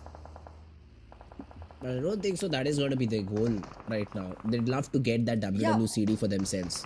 So that absolutely, but is, it that, still and then, plays in their mhm, favor. that's true. That's when they've been able to take down Jallad as well. So 52 esports also in a bit of trouble against Team X Generation, who's already inside the zone. So a lot of positives for the side of Team X Generation. Let's see how do they convert it though. Joker just tossing some smokes out, trying to make some false cover for himself. Jallad completely taken down by the player of Team X Generation. So X Generation, but then again, they've been in this position multiple times, but they've choked out and they've not been able to finish it off. Let's see if this is their map and they're able to get that second WWCD for themselves. I have higher hopes for them. I have way higher hopes for them because again, this time is the first time I'm seeing all four of them surviving for so long. However, this does not seem to be sticking in for long. Seventh element is gonna arrive for the support of X Generation, knowingly or unknowingly. They are providing a cover to X Generation that they really desperately needed here. Look at them, seventh generation holding on to the very high ground and making a lookout for TUF as well as the fighting team for X Generation and making sure that X Generation gets the time to actually recover from the fight. All four players on their feet with the HP that they require, and seventh element, the height they are at and the fight they are in, they just don't match up. Advantage is with seventh element, but I would never ever make the mistake of counting Magnus out. Plus, even though they have the higher range, I don't think so. They cannot shoot. That is what I think. I mean, they cannot shoot from that high up to that way down. Tabby is trying to get an angle, but that won't be possible. So they better fight out against other teams as well. But do even team 70 know that there is a team nearby? Because I think Tokusaurus, he is in for a surprise now. There is a player in this compound as well to help him out, and he helps him as well. Divine gets a knock onto Zibian. Now Magnus are in a lot of trouble because two players are still remaining. Zen has lost a lot of HP as well. Tokusaurus, he will get that heal back up. The nades are being thrown in as well and they connect. Divine connects a nade onto faster and here comes the push. Seventh element, they should be their fight through and through. Whoa, whoa, whoa, whoa, whoa! But be aware, be aware. Zibian is trying to recover, and well, once he does, he is the one very capable of making clutches here. But no, he's gonna be shut down. And seventh element making their way all the way to the top. A surprise we weren't expecting just arrives at our feet, and there we see X Generation and seventh element, both the qualified teams standing tall and strong with 6 frags each and no man loss on their faces. This is what we were waiting for. The read has come in. The teams are aware of how to take these fights now, and they are making sure to capitalize on that. And yes, this time I am not losing hope for 141 either. They have the potential, and I want to see that potential shine through. Tough X and Bablu, though, I don't feel the same way about those two. Okay, okay. Let's see X generation though. They're not inside the zone. They have to move forward a little bit, and it's all open right in front of them. So let's see how do they make some cover. They have to use their vehicles as artificial cover. They have to blast them off, but the position that they choose to do so is going to be very, very important. Maybe around the drop, so that you have another piece of utility to work around. But 141 on the other hand, if they're inside the zone, they do have a compound to work with. So would love to see the mini map right now. BABLU reviews though, the last player standing has a ditch to work with, I think, or is that a hill? I think that is a hill that he's trying. That there's a ridge that he can work with, and he's trying to survive around. Seventh element though, inside the zone, looking very, very strong right now. Absolutely, and seventh element already investing into a fight with Tough, gonna be able to capitalize very easily there. And 141, still running on a man loss. They haven't recovered any more frags since the 4 they started with. But look at that. Bablu's eyes are stuck onto any team that is in phase. But look at that. He tried to go in into a vehicle, gets spotted, gets shot, but he's not gonna be knocked down because the tracking just did not go as expected. And well, when he decided to get off of the vehicle, he did get off of the map as well, and that leaves us with 3 top teams, and all 3 here are gonna be 141, X Generation, and Seventh Element. I am putting my money on X Generation because I feel like this team deserves a chicken dinner. They have been trying, they have been consistent, they have been very close to the victory, and I want to see them shine. However, Seventh Element does not look like they are trailing any behind either. These two teams are the ones that look like they are gonna make a name for themselves on this one and go home with a dinner that they can cherish with their team. Let's see the seventh element. They for now have the zone, but then again it's just a ridge. X generation, that's a bold move by Shamir boy. He tries to take control of the ridge around the drop area. This could be very different, but he is rewarded for it. The play zone directly forms on him. He is inside the center of the play zone. But so are the players of Team 7th Element. Not in the center, but at least inside of it. So they have a good playing area right now. The same cannot be said for one though. They are on the bad side of the road. They have to cross a whole open area and then try to come in. I think this should be game over for one right now. Well, they have area disadvantage, they have man count disadvantage, everything is going against them right now. But look at seventh element, they are trying to make sure to get all the advantages in their favor. X generation looks like they're gonna be losing their breath any minute right here. Hunter, the last one to be able to hold the flag for the team. But look at that, the teams have already decided not to even care about X generation anymore. It's just one player that they need to worry about. But look at that, the revivals are gonna come in 1 for 1, trying to take the fight with seventh element, making sure they have their eyes on X generation as well. Not gonna ignore anyone in this one. But look at that Shabir boy, the one carrying the flag for the side of for the side of X generation, just gets taken down completely off the charts. And this is where we are. 10 players remaining, 3 teams on the charts, and it's 3v3v4, and the biggest man count comes from the side of seventh element. The best positioning comes from the side of seventh element. It seems like they are the ones that have all the things going in their favor. But look at that X generation thug, he is gonna be thugging everything out. Hunter is on a hunt as well. It seems like they are not gonna be backing down from this fight until they have capitalized on the numbers that are coming their way. 1 for 1, they don't even stand a chance. It's all a fight between X generation and seventh element. Who will win this? Who will win this one? This just does not seem like one that can turn into something. It's gonna be very nail biting till Final the zone. last breath. The zone, exactly, that is shrinking in, and the vehicles are out. The Oh, the players are being shots. taken out as well. Not looking good. Did the team just lose their breath? There they are, 6 eliminations. Thinking that's the position they're gonna go with. That's the third position for them. But seventh element goes in, takes X generation out of the maps, and there it is. The winner chicken dinner coming for a team we expected nothing from.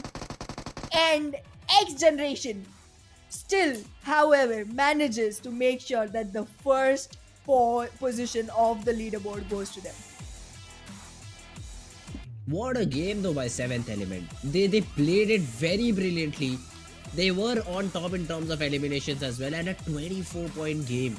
That's huge. That's really huge for them, It and this is. will push them. It will push them up the leaderboard. But guys, we'll be taking a short break. After the break, post-match analysis.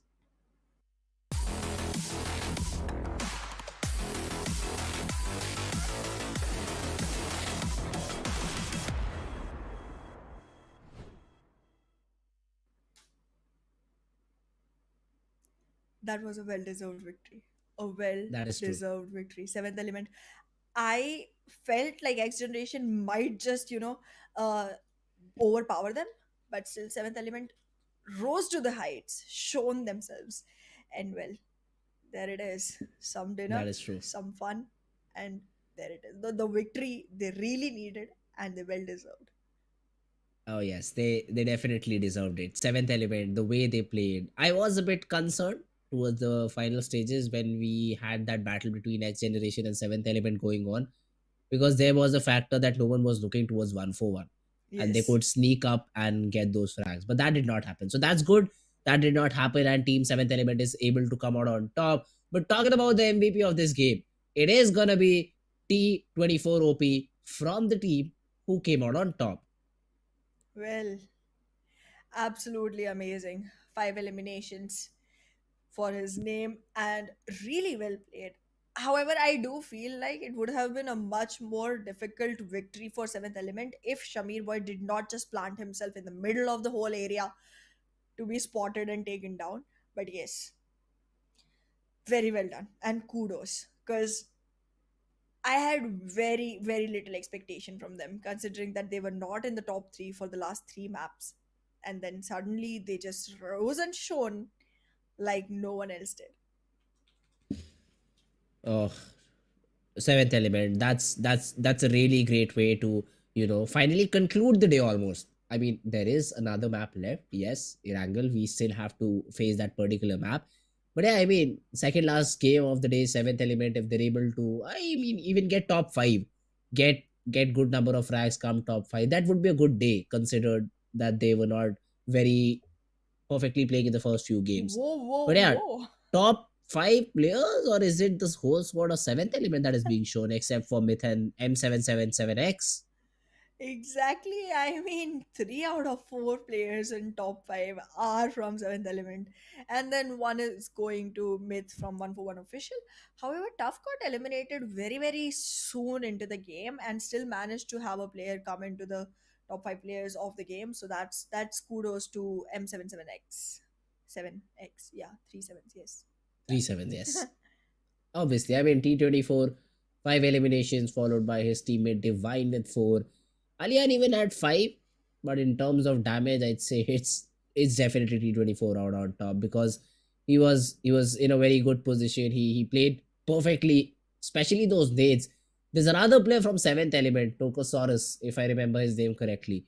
He also tossed good nades onto his opponents, which helped them secure this win as well. So that was a very important player who's missing in the charts right now. Top some summary, some stats of the game. Highest elimination T24, highest damage T24, highest assists is gonna be Drolin, and number one in terms of healing done is gonna be Avenger 436. That's a huge number. absolutely. And coming from a team that did not even stand a chance for a really long time into the game makes it all the more interesting. But yes, I am impressed. I am very, very impressed by the performance coming in from the side of Seventh Element. I did not expect that. But there they are with 24 points for themselves. And that's a big number. We already saw that coming in, but the next generation still not trailing very far behind. They have 13 points to their favor. And now, if Egon XI8 has less than 4 points to themselves, then X generation is gonna march all the way to the top of the leaderboard. I mean, really, it does not matter on day number one, Kind because of does. for now the race would be for top 18, right? To play that map of Vikendi is, oh, top 16. I'm sorry, top Whoa, 16 whoa, is whoa. what I think. Though IA did not play the game, is what I think. They got eliminated with 0 points, and so did Star and Team Quantum Rage.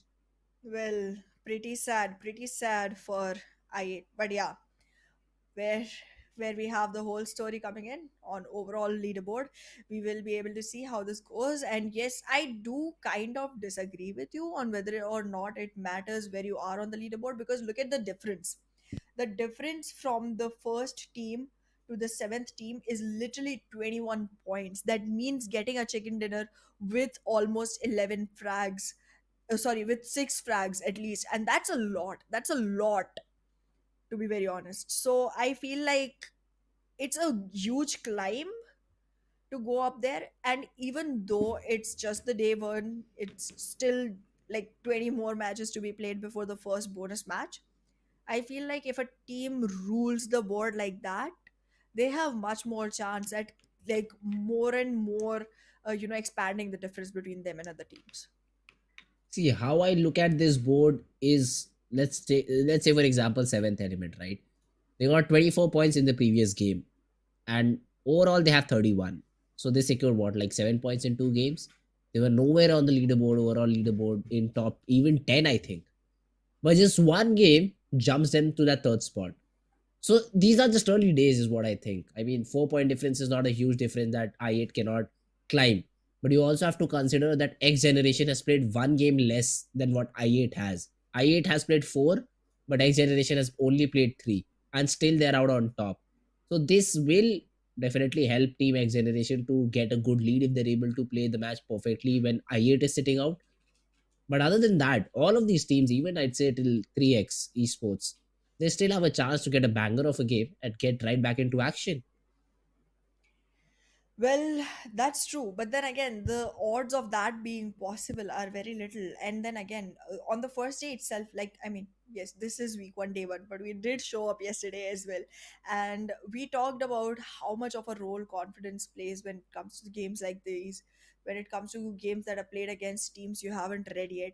So I feel like the confidence that gets built up because of the better positioning that you have acquired for yourself, does play a role. It does play a role in making you more and more eager to take those risky fights and actually turn up with a better result in them. However, again, yes, anything can happen. And that is exactly what is going to keep us on the edges of our seats to make sure that we watch every single detail of these matches. Let's have a look at the map recap is what I'll say right now, because we already have seen 4 maps: Erangel, Miramar, Sanhok, Miramar.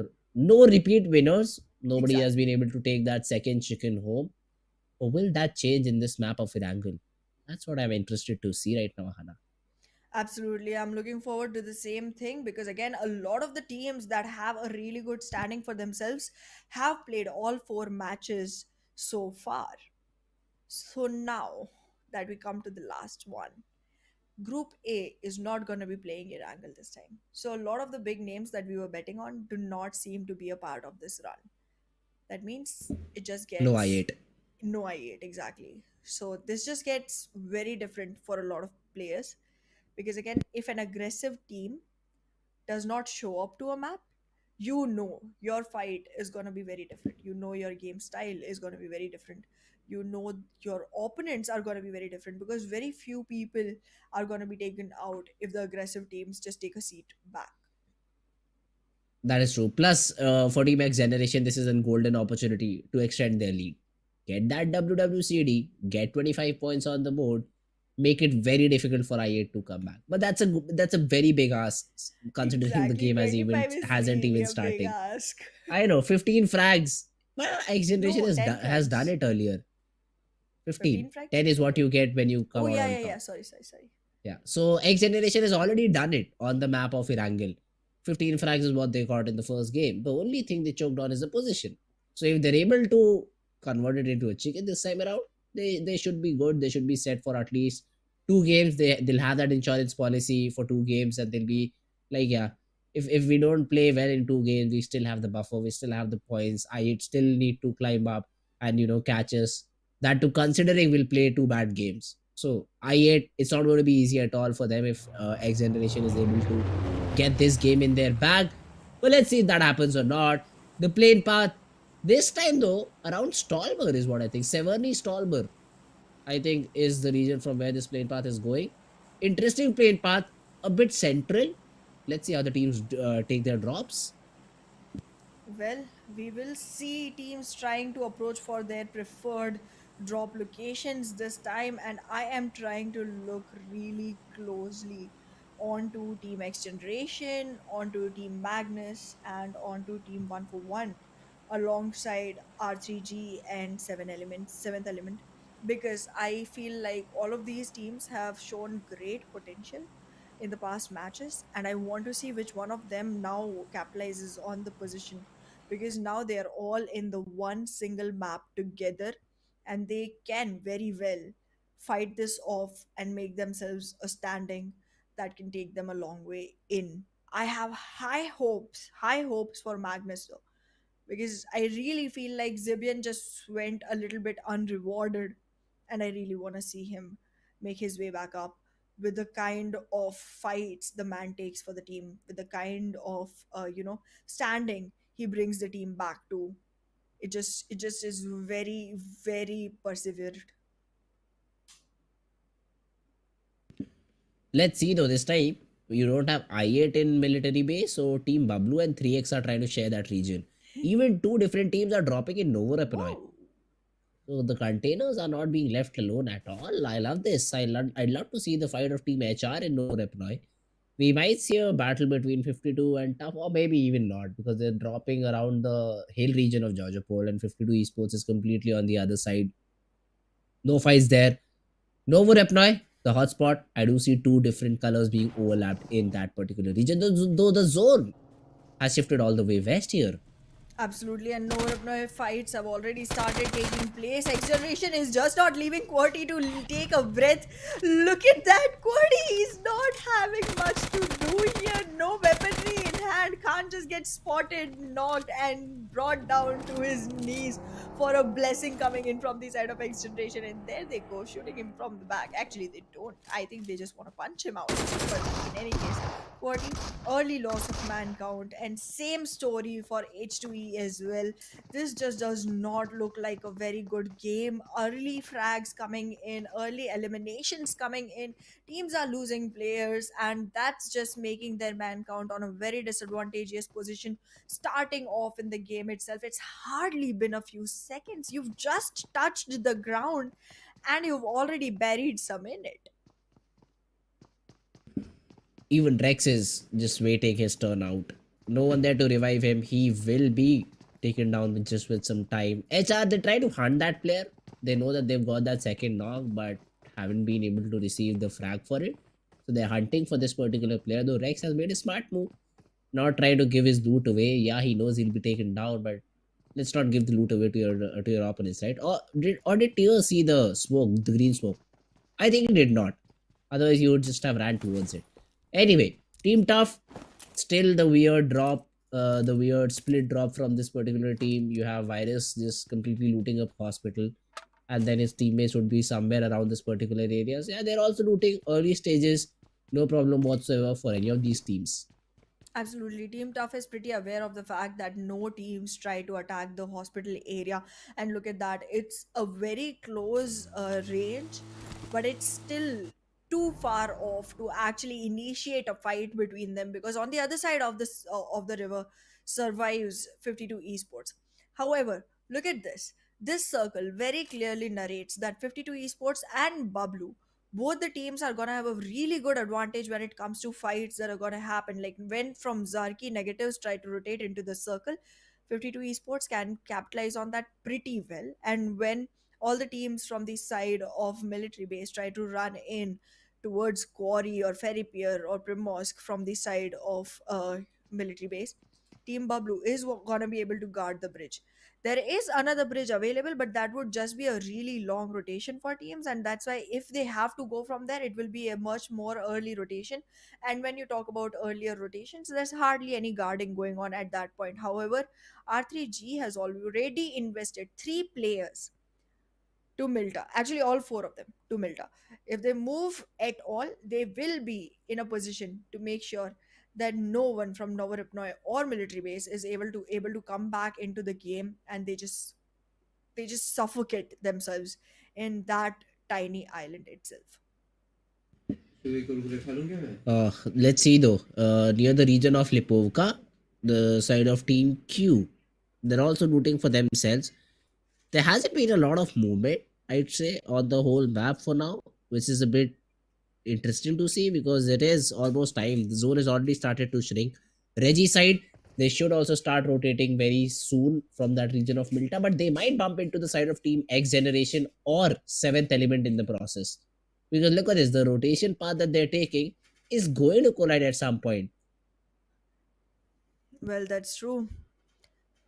We are seeing quite a few teams go ahead for the vehicles, try to make their move into the circle very early on.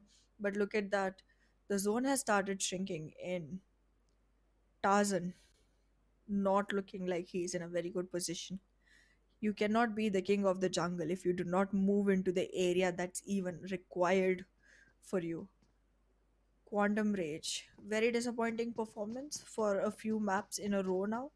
They started really strong, but now they have to come back up if they want to sustain this game. Pretty separated, positioning right now. But then again, Yasnaya Polyana pretty isolated right now, so it makes sense. Makes a lot of sense. All the teams still alive, but 4 players already shredded to ashes. So there are still teams that are not at a full man count. 3x esports, a very dicey team, to be very honest. Sometimes they just work so well that they come all the way into top 6, top 7 teams, and then sometimes they just go so bad that they're the first team to get eliminated. So do want to see how they work this. It just feels like their gameplay currently is based on what comes in front of them and not on what they are planning to do. It seems like they're working without strats as of now. but they do need to make up their minds. They do need to invest their time into planning Uh-huh. what they want, then just go with the flow. That is true. And let's see the 3x esports, how do they, adapt to all of these situations? Because for now, the loot is also not looking very handsome for 3x. They just have a molly, one smoke. You don't want to go into a fight with just a single smoke, no nades for you whatsoever. So 3x, Absolutely. let's see, this early stage is not looking very, very rewarding. We expect better loot from the region of Novorapna or military base, but that hasn't been the case. HR though would be happy. 3 frags to their name very early on, reduce the side of H2E just to one player. They'd be happy with the results that they've got. XGeneration also have a frag to their name. QWERTY is the team that were taken down by the side of Team XGeneration. One of the players only. But Team Magnus, around farm or is this Gatka? I think this is near the region of Gatka. They're rotating. They're hoping for this zone to be helpful to them. And let's see if that's the case or not. Zibian scouting, making sure no one's nearby. Well, Zibian is someone who has given me a lot of hopes, who's given me a lot of promises. His performance has been very enticing. His gameplay has been very on point, but the team cumulatively hasn't been able to perform as well as we would expect. But we really do want to see them step up a little. Talking about Regicide again, a team that does have good name, good positioning in a lot of maps, but then they do not get to be able to convert it into a victory for them. No dinner yet. Seems like they are still fasting or have gone vegan, one of the two. But yes, talking about vegan, team negatives. When are they gonna step up? Because they seem like they have no chance at the chicken dinner at all whatsoever. Watch them win this one. Are they playing? Yeah, they're there. I can still We'll expect them to do something on the coming days, but today okay. I don't think that's happening. Come I don't on, think team that's happening. negatives. Let's prove Ahana wrong. I'd love to see that. I I'd am love to see that. I am so impressed by the fact that when I went ahead and became negative about team negatives, the most negative person I've ever met started being optimistic for them. It's just but ironic. their but their name is Team Negatives. So why not? But wait a minute. Something negative has happened to Team HR here. Adnan suddenly finds himself alone. Next Absolutely. MVP, I now I share the same reasoning with Ahana. Change your name because it wouldn't look good. But 3x though, happy to stay alive, happy to camp that bridge even after the zone had crossed them. It's a very good decision that they made, and they've been rewarded for it. So let's see if Adnan can play spoil sport. He definitely can. He gets a knock, tries to trace down a person on the motorbike. That's not going to happen, my boy. That is not Oh, going to happen. That is very, very difficult to do. And Zarbuff should be his target right now to completely finish him off, so he's able to at least get one more point. But let's see if that's the case or not. Meanwhile, Team TUF also in a fight with Team 52 Esports. exactly. 52 Esports already losing players right now. Choto has already been brought back onto his knees. Will he be able to stand back up on his feet? That's the question right here. TUF trying to aggress into the compound. Already making sure that nobody can arrive for the rescue of Chotu. They are trying to go into the basement. There's a nade cooked up all the way with M7. He tosses it in, but then 52 Esports very much on the feet, thinking here, already getting his way back up. And look at that, TUF already gets a trade knock coming in for them. Not gonna get any room to go ahead and survive their player here. No heal that can come in. The moment they start healing, they are gonna be faced by two players, one coming in from the side of basement and one from the ground floor. Both of the players are gonna be able to target them, and look at that, TUF Joker comes here for the cover of the players, tries to make the revival possible, but there it is. They've already lost Virus, and now M7 looks like he does not have a surviving chance either. Oh god, that Oh, nade his was so own on nade. point. His Yeah, own nade. That's unfortunate. That's just unfortunate. And then comes out the SK trails as well. exactly. It was so My on point. god. It was so off point. It just shut him down. Oh my god, 52 Esports. How did Three he manage frags. to win this one? No, they did not manage to win this one. Their Yeah, they opponent lost it for them. I mean, yeah, I TUF was Joker about sir to was go to like, that. yeah, I'll take my own life. I don't want to play this game. This is just bad. This is just bad. And 52 Esports happy to capitalize. Or I should say Jalla is happy to capitalize because he's the only one flagging from his team right now. Absolutely right now. Look at that. 52 at a one-man loss with 3 frags to their name and TUF. 1 frag to the name and 3 losses already. I want to hear what their comms sound like right now. Edgar. Edgar. Are you All gonna alone be though. Edgar Allan Pope writing a whole new story here? Are you gonna be writing a whole new poetry? Not Is at all though. this well, his nades are definitely landing. Joker OP is knocked, but then the other one did not give as much impact. So, yeah, probably you're right. You're gonna run out of utility this way, Edgar, but I'm glad to see you trying. The least he could do right now. And he Yeah. escapes as well. So yeah, that's good. Saving his own life. At least getting a point to his name as well. So that's the bare minimum a team could ask for. But running away, is it going to be the solution? Because you don't have a vehicle. The vehicle is deep inside enemy territory. Or if you have a smoke, which you do, you can smoke the buggy off. You can use the time right now to get the buggy and escape. He decides to go on foot. He'll survive for now though. I don't think so he'll be surviving for a very long period of time. So he's just playing for position points as of now. Let's see how does that pan out for him. Well, we did see a lot of snakes in Sanhok, but I think Erangel is gonna be the map for the rats.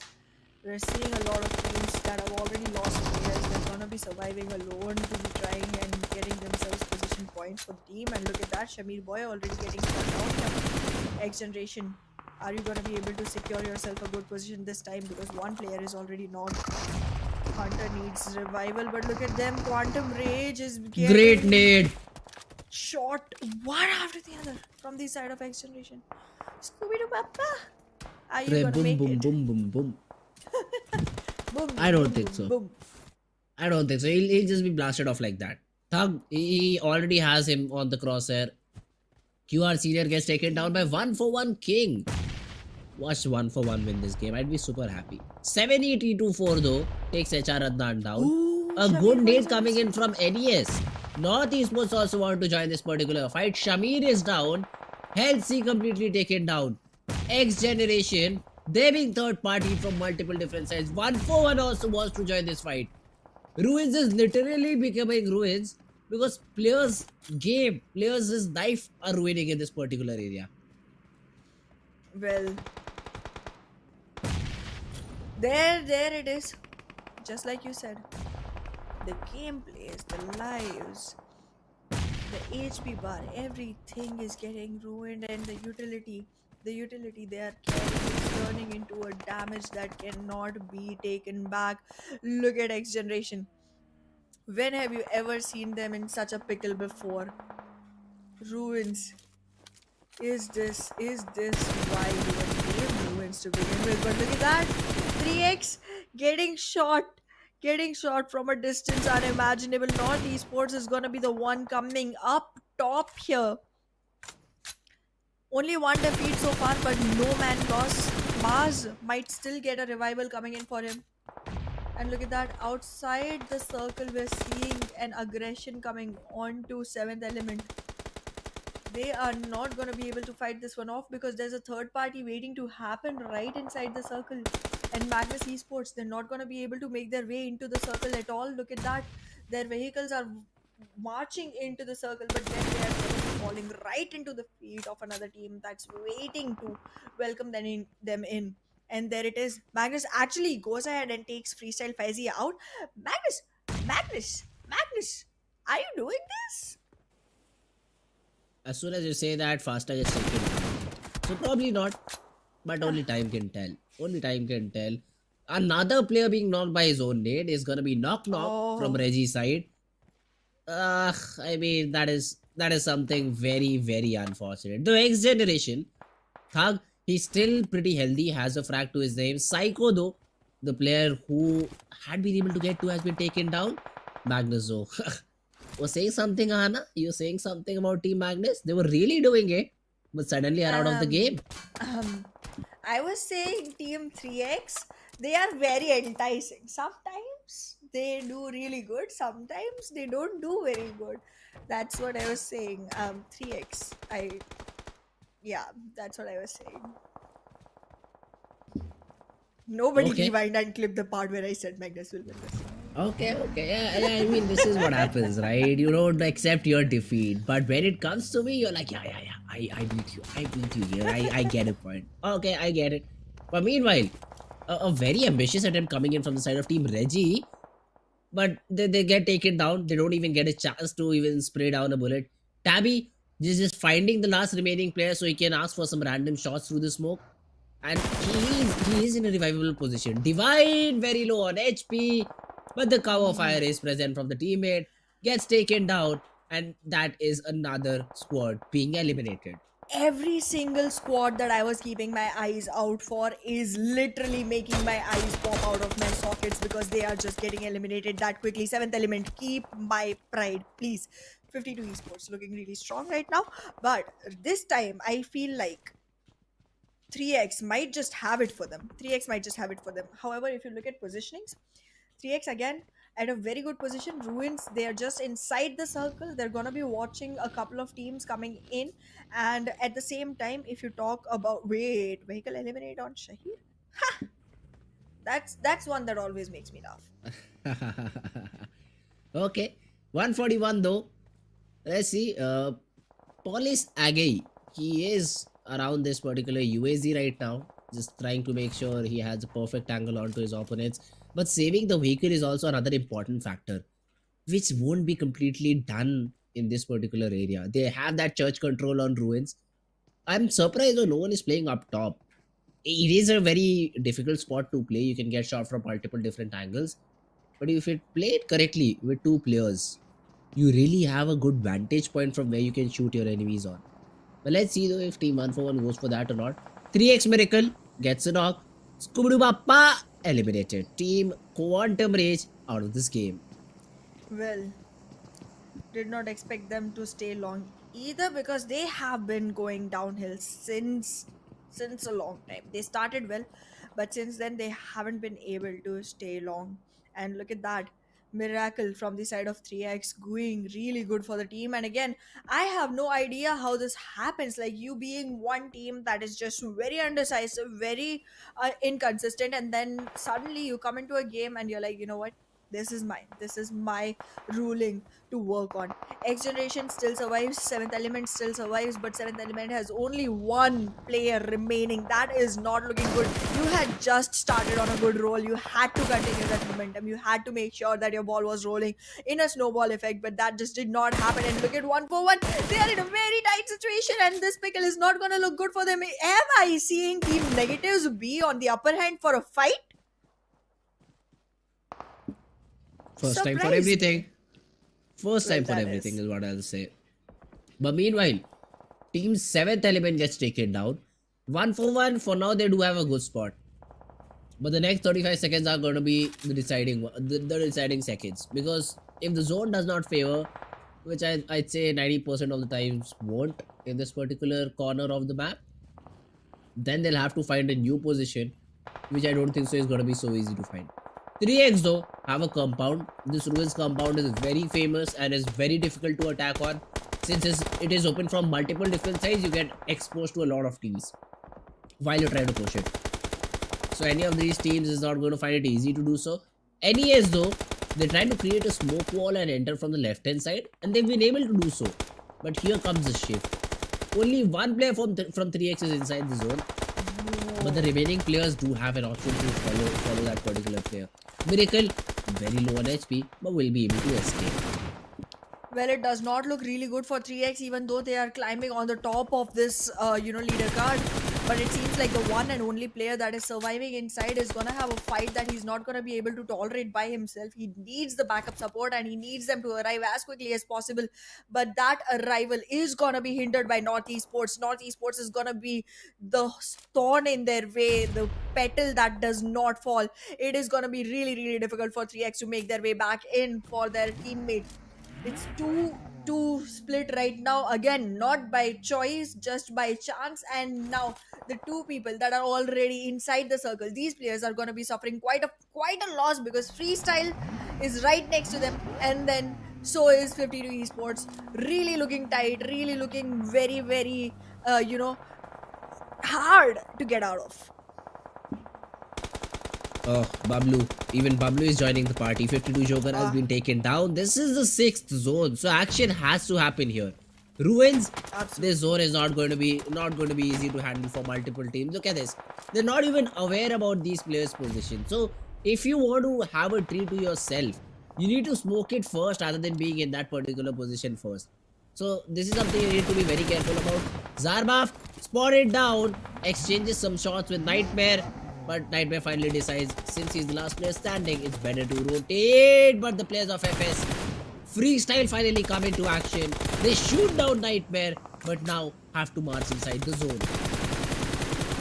Well, the zone, the time, the play zone damage, everything, everything is an added thing to stay cautious of. Freestyle has been completely eliminated out of the game.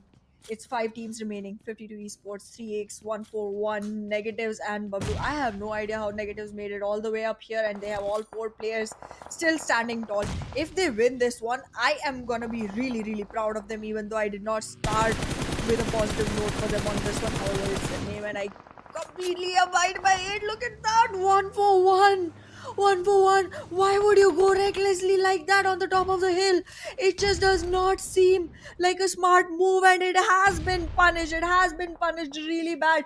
Look at 3x, 11 eliminations for themselves already. And if this team wins, they are going to create the new high score of points secured in a single map. Negatives already becoming a really huge obstacle for 1 for 1. Though the trades are there, and 3x has decided to finally move in. So this could be really harmful for all of these teams fighting right now. 1 for 1 versus negatives. This fight is very important. Negatives, they cannot afford to lose a player here. And they are getting in that revival. Zarba from behind is doing the heavy lifting. Myth is all left alone. And this is looking like game over. This is looking like game over for the side of team 1 for 1. And it is. It is going to be a 4v3 situation right now in the final few circles. And let's see who comes out on top. Shahir, he is trying to cook up a nade. But in the meanwhile, BABLU sits up, gets a knock on Pinkman. And seems like there is no reviving. Okay, there is a reviving option here. The revive is going to come in. But Zarba Whoa. overextended, punished by the player of 52 esports. Well, look at that. Zarbav being one of the most important players for the side of 3x, who has already secured 7 eliminations for himself, gets knocked down, needs an instant revival for the team to make a standing in the top 2, in the standing for the last fight, last requirement for chicken dinner. Look at that. The teams are trying to create as much cover as possible. This looks like a pollution zone right now, with all the smoke coming in, with all the nades going out. This is going to be really difficult, specifically for Team Bablu. They're Buzz not it. even inside the zone. This does not look like something they're going to be able to make through. But Pinkman gets knocked here. Team Negatives, they are losing their breath. Sarbaf is escaping on literally pixel HP right now. And he has been able to escape, I'd say. Some nades are being exchanged. Cairo is down on the ground. Zarbaf is still surviving. But a nade from finally Guru Boy lands perfectly. There's the knock. Pigman is being revived. Montu gets taken down by Shahir. A random spray connects. And still some sprays are being thrown in from negative Guru Boy. Guru, he still has a lot of ammo left, but Zarbaf still holding the aggressive line. He is still the first person in charge right now. Let's see. Zarbaf has that capability to change the situation right now, but it has been spotted down. The SK-12 is out. The shotgun won't matter a lot because Zarbaf, the shots land, but the vehicle blast will take him down. And 3x left with just one miracle standing. Well, 3x does not have much to do here. Miracle, can you create any miracle for your team, or is it gonna be negatives that are gonna be showing us the most spectacular side for the day? They're looking very strong, but here it goes. The trades are coming in from the side of 3x, and look at that. 3x literally eliminated Team Negatives completely out of the charts in a position which did not seem like it was going to be going in their favor at all. And there it is. There it is. The top three teams remaining here: Team BABLU, 52 Esports, and 3x. Team BABLU still strong with all of the players, but not having a position inside the circle. 52 Esports has themselves a compound, but if they are needed from all four directions, there isn't going to be much room to wiggle around in. And 3x, well, they are so divided, they are not even sticking together right now. It just Well, seems like a very sticky situation for every single one of them. There is something or the other that is not working out for each team. well, for 52 esports, information has to be relayed that at least two players are on their backsides, 3x, because there has been a lot of gunfire from that particular side, and now the smokes coming in from front should at least indicate them that there is a four-man squad right in front of them, and they get taken. Aha, that nade. Joker Look at going the down. Russian. This exactly. This is the rush that they were expecting right now. Hassan. Oh, the shotgun is out. The shotgun is being spammed as well, but the nades are landing. BABLU down to 1. It's a 1v1 with Jallad, and Jallad comes out. Oh, it's Miracle. It's a third party. 3x. Do they read the kill feed? Do they read the kill feed is the question, because it's just one player for 52 esports standing right now. Exactly, it's gonna be a 2v1 situation because all the other players from 52 Esports really need to get back on their feet before they can actually invest into the fight. But looking by the way 3x is moving in, it seems like there's gonna be enough time for every single player from the side of 52 Esports to actually go ahead and revive themselves. 3x is not gonna be happy with themselves when they watch this match again and see that they missed out on such a huge opportunity. Look at this. 52 Esports getting out of the compound so that the nades do not get in their way. Trying to make sure that they hold it from behind. They have enough cover, but not running on the lack of wiggle room. Cairo and Miracle, both on very opposite sides, making sure they're able to cover the angles from every possible way. But now, when the circle starts shrinking in, it's gonna first affect 52 because Cairo and Miracle are still a lot more towards the inside compared to 52 esports together. That Molly is gonna get a lot in the way of Miracle. But 52 esports again running in and out of the compound. There's a lot of sound cue that you're giving out. Cairo is just patiently waiting there, waiting and holding to toss his nade. There he goes. Hassan is gonna run away from it, but not without taking any damage. There is Cairo. He goes in aggressively. He just gets No, traded right back. But look at Miracle standing Miracle. there in a 1v1 situation. This is gonna be another nade coming in from his side. All tossed, all cooked. Is he gonna be able to go in before the revivals happen? Because if they do, even if there is one HP remaining, it's gonna be multiple Oh, what targets to an fight for it. angle! There he goes! There he goes! What an Capitalizes angle! the kill! Woo! What a Look at the game! reaction as well. Look at his reaction. But what an angle! He finds Yup, that angle. I'm not sure if that box was previously there or not, but it it was. has been added, and it can be jumped upon is what he taught the players of Team 52 Esports. What a game! What a winner chicken dinner here.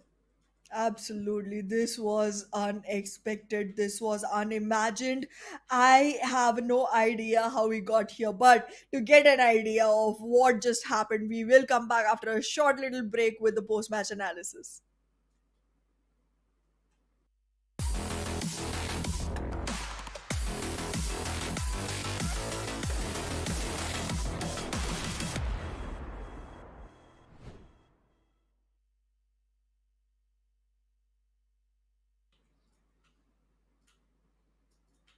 Surprise, surprise. That's all I can say. I am shocked, but in a good Yes. way. And I am just unable to believe my eyes. Like, if this is what we see on the first day, I cannot even imagine what happens when we go further. Oh, that's certainly true. That's certainly true, Anna. And what a way to finish the game as well, right? Absolutely. You thought 52 Esports had a good compound. They were almost up a revival as well. The player got back on his feet, but to no avail. He instantly gets traded. That angle is not being expected by anyone, and that's WWCD for your opponents. Absolutely.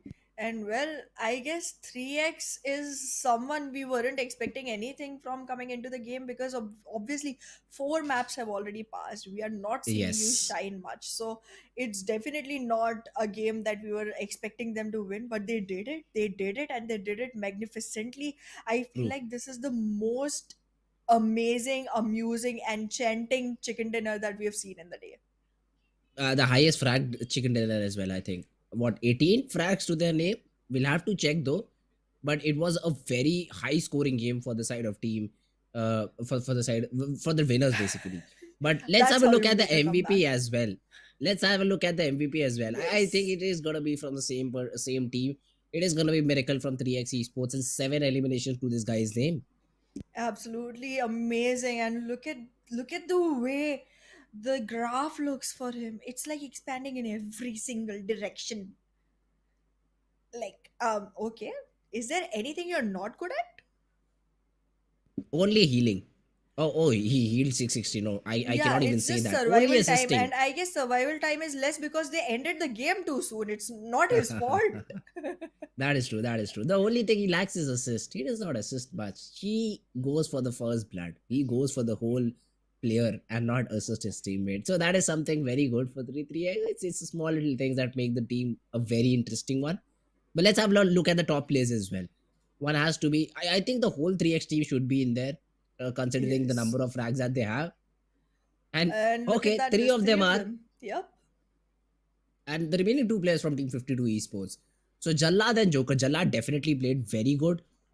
But Joker, the support was there, the damage was there, wasn't able to convert it into the number of frags. Well, absolutely. However, very well played by each and every team. And taking a look at the match summary is going to give us much and much more, insight into the game. And there it is. Oh my God! Wait a second. What? We asked for the summary, 3x, not 3x, to. 3x. It's miracle in everything except for highest damage. What's happening?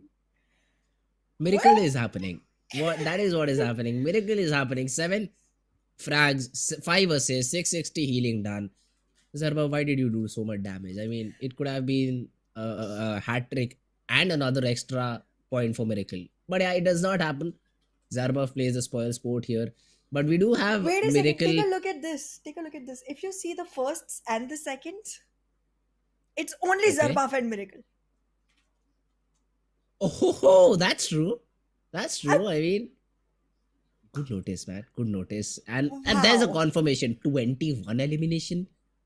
Are you What? kidding me? 31 points from one game. 3x is like I am impressed. we won't be that labor that works in every game and tries to accumulate points. We'll be, yeah, like 3 games. We don't really care. We just come for one game, get 30 points in just one game, and average everything out. Exactly. I mean, paint me enchanted. Paint me enchanted.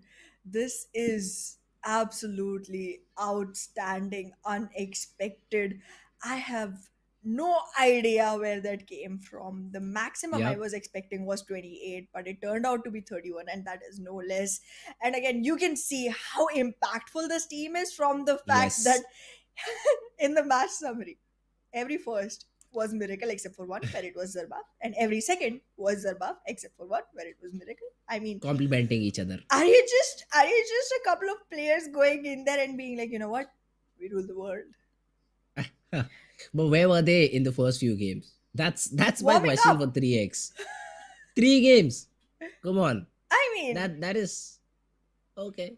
I Okay, I'll guess give them I'm not. that. So here's the thing: when the match started, I did say that 3x is a very dicey team. They either Yep. work really well or they don't work at all.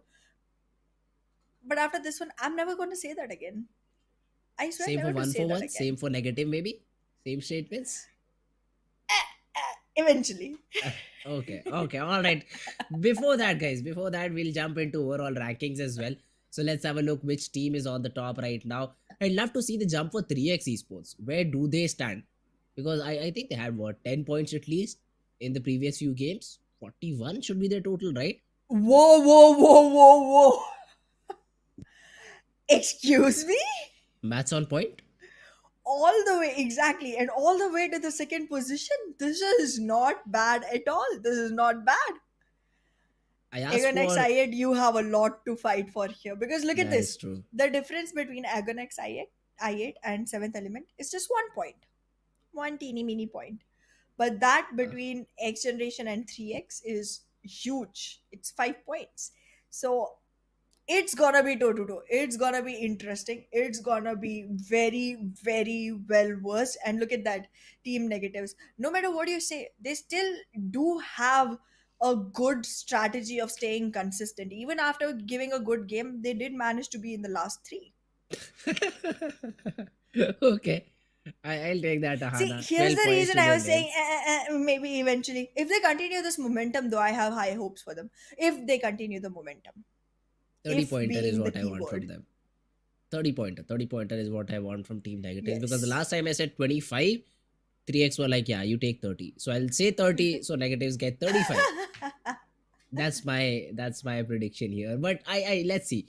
Negatives, they still have a chance. I mean, even Team Faulty Devils, not completely out of the tournament.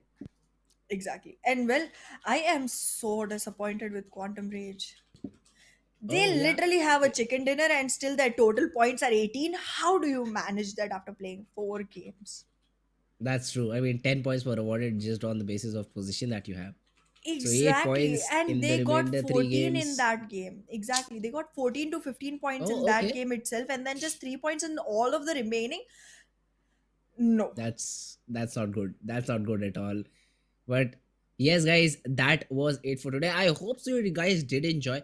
And if you did, do not forget to subscribe to the channel so that you can have this insane experience that we had today along with us, obviously, on PUBG Mobile Esports Pakistan. We do also stream on Facebook as well. But yes, guys, that was it for today. We'll meet you tomorrow with some more games, with some more action. Till then, take care, bye bye, and see you soon.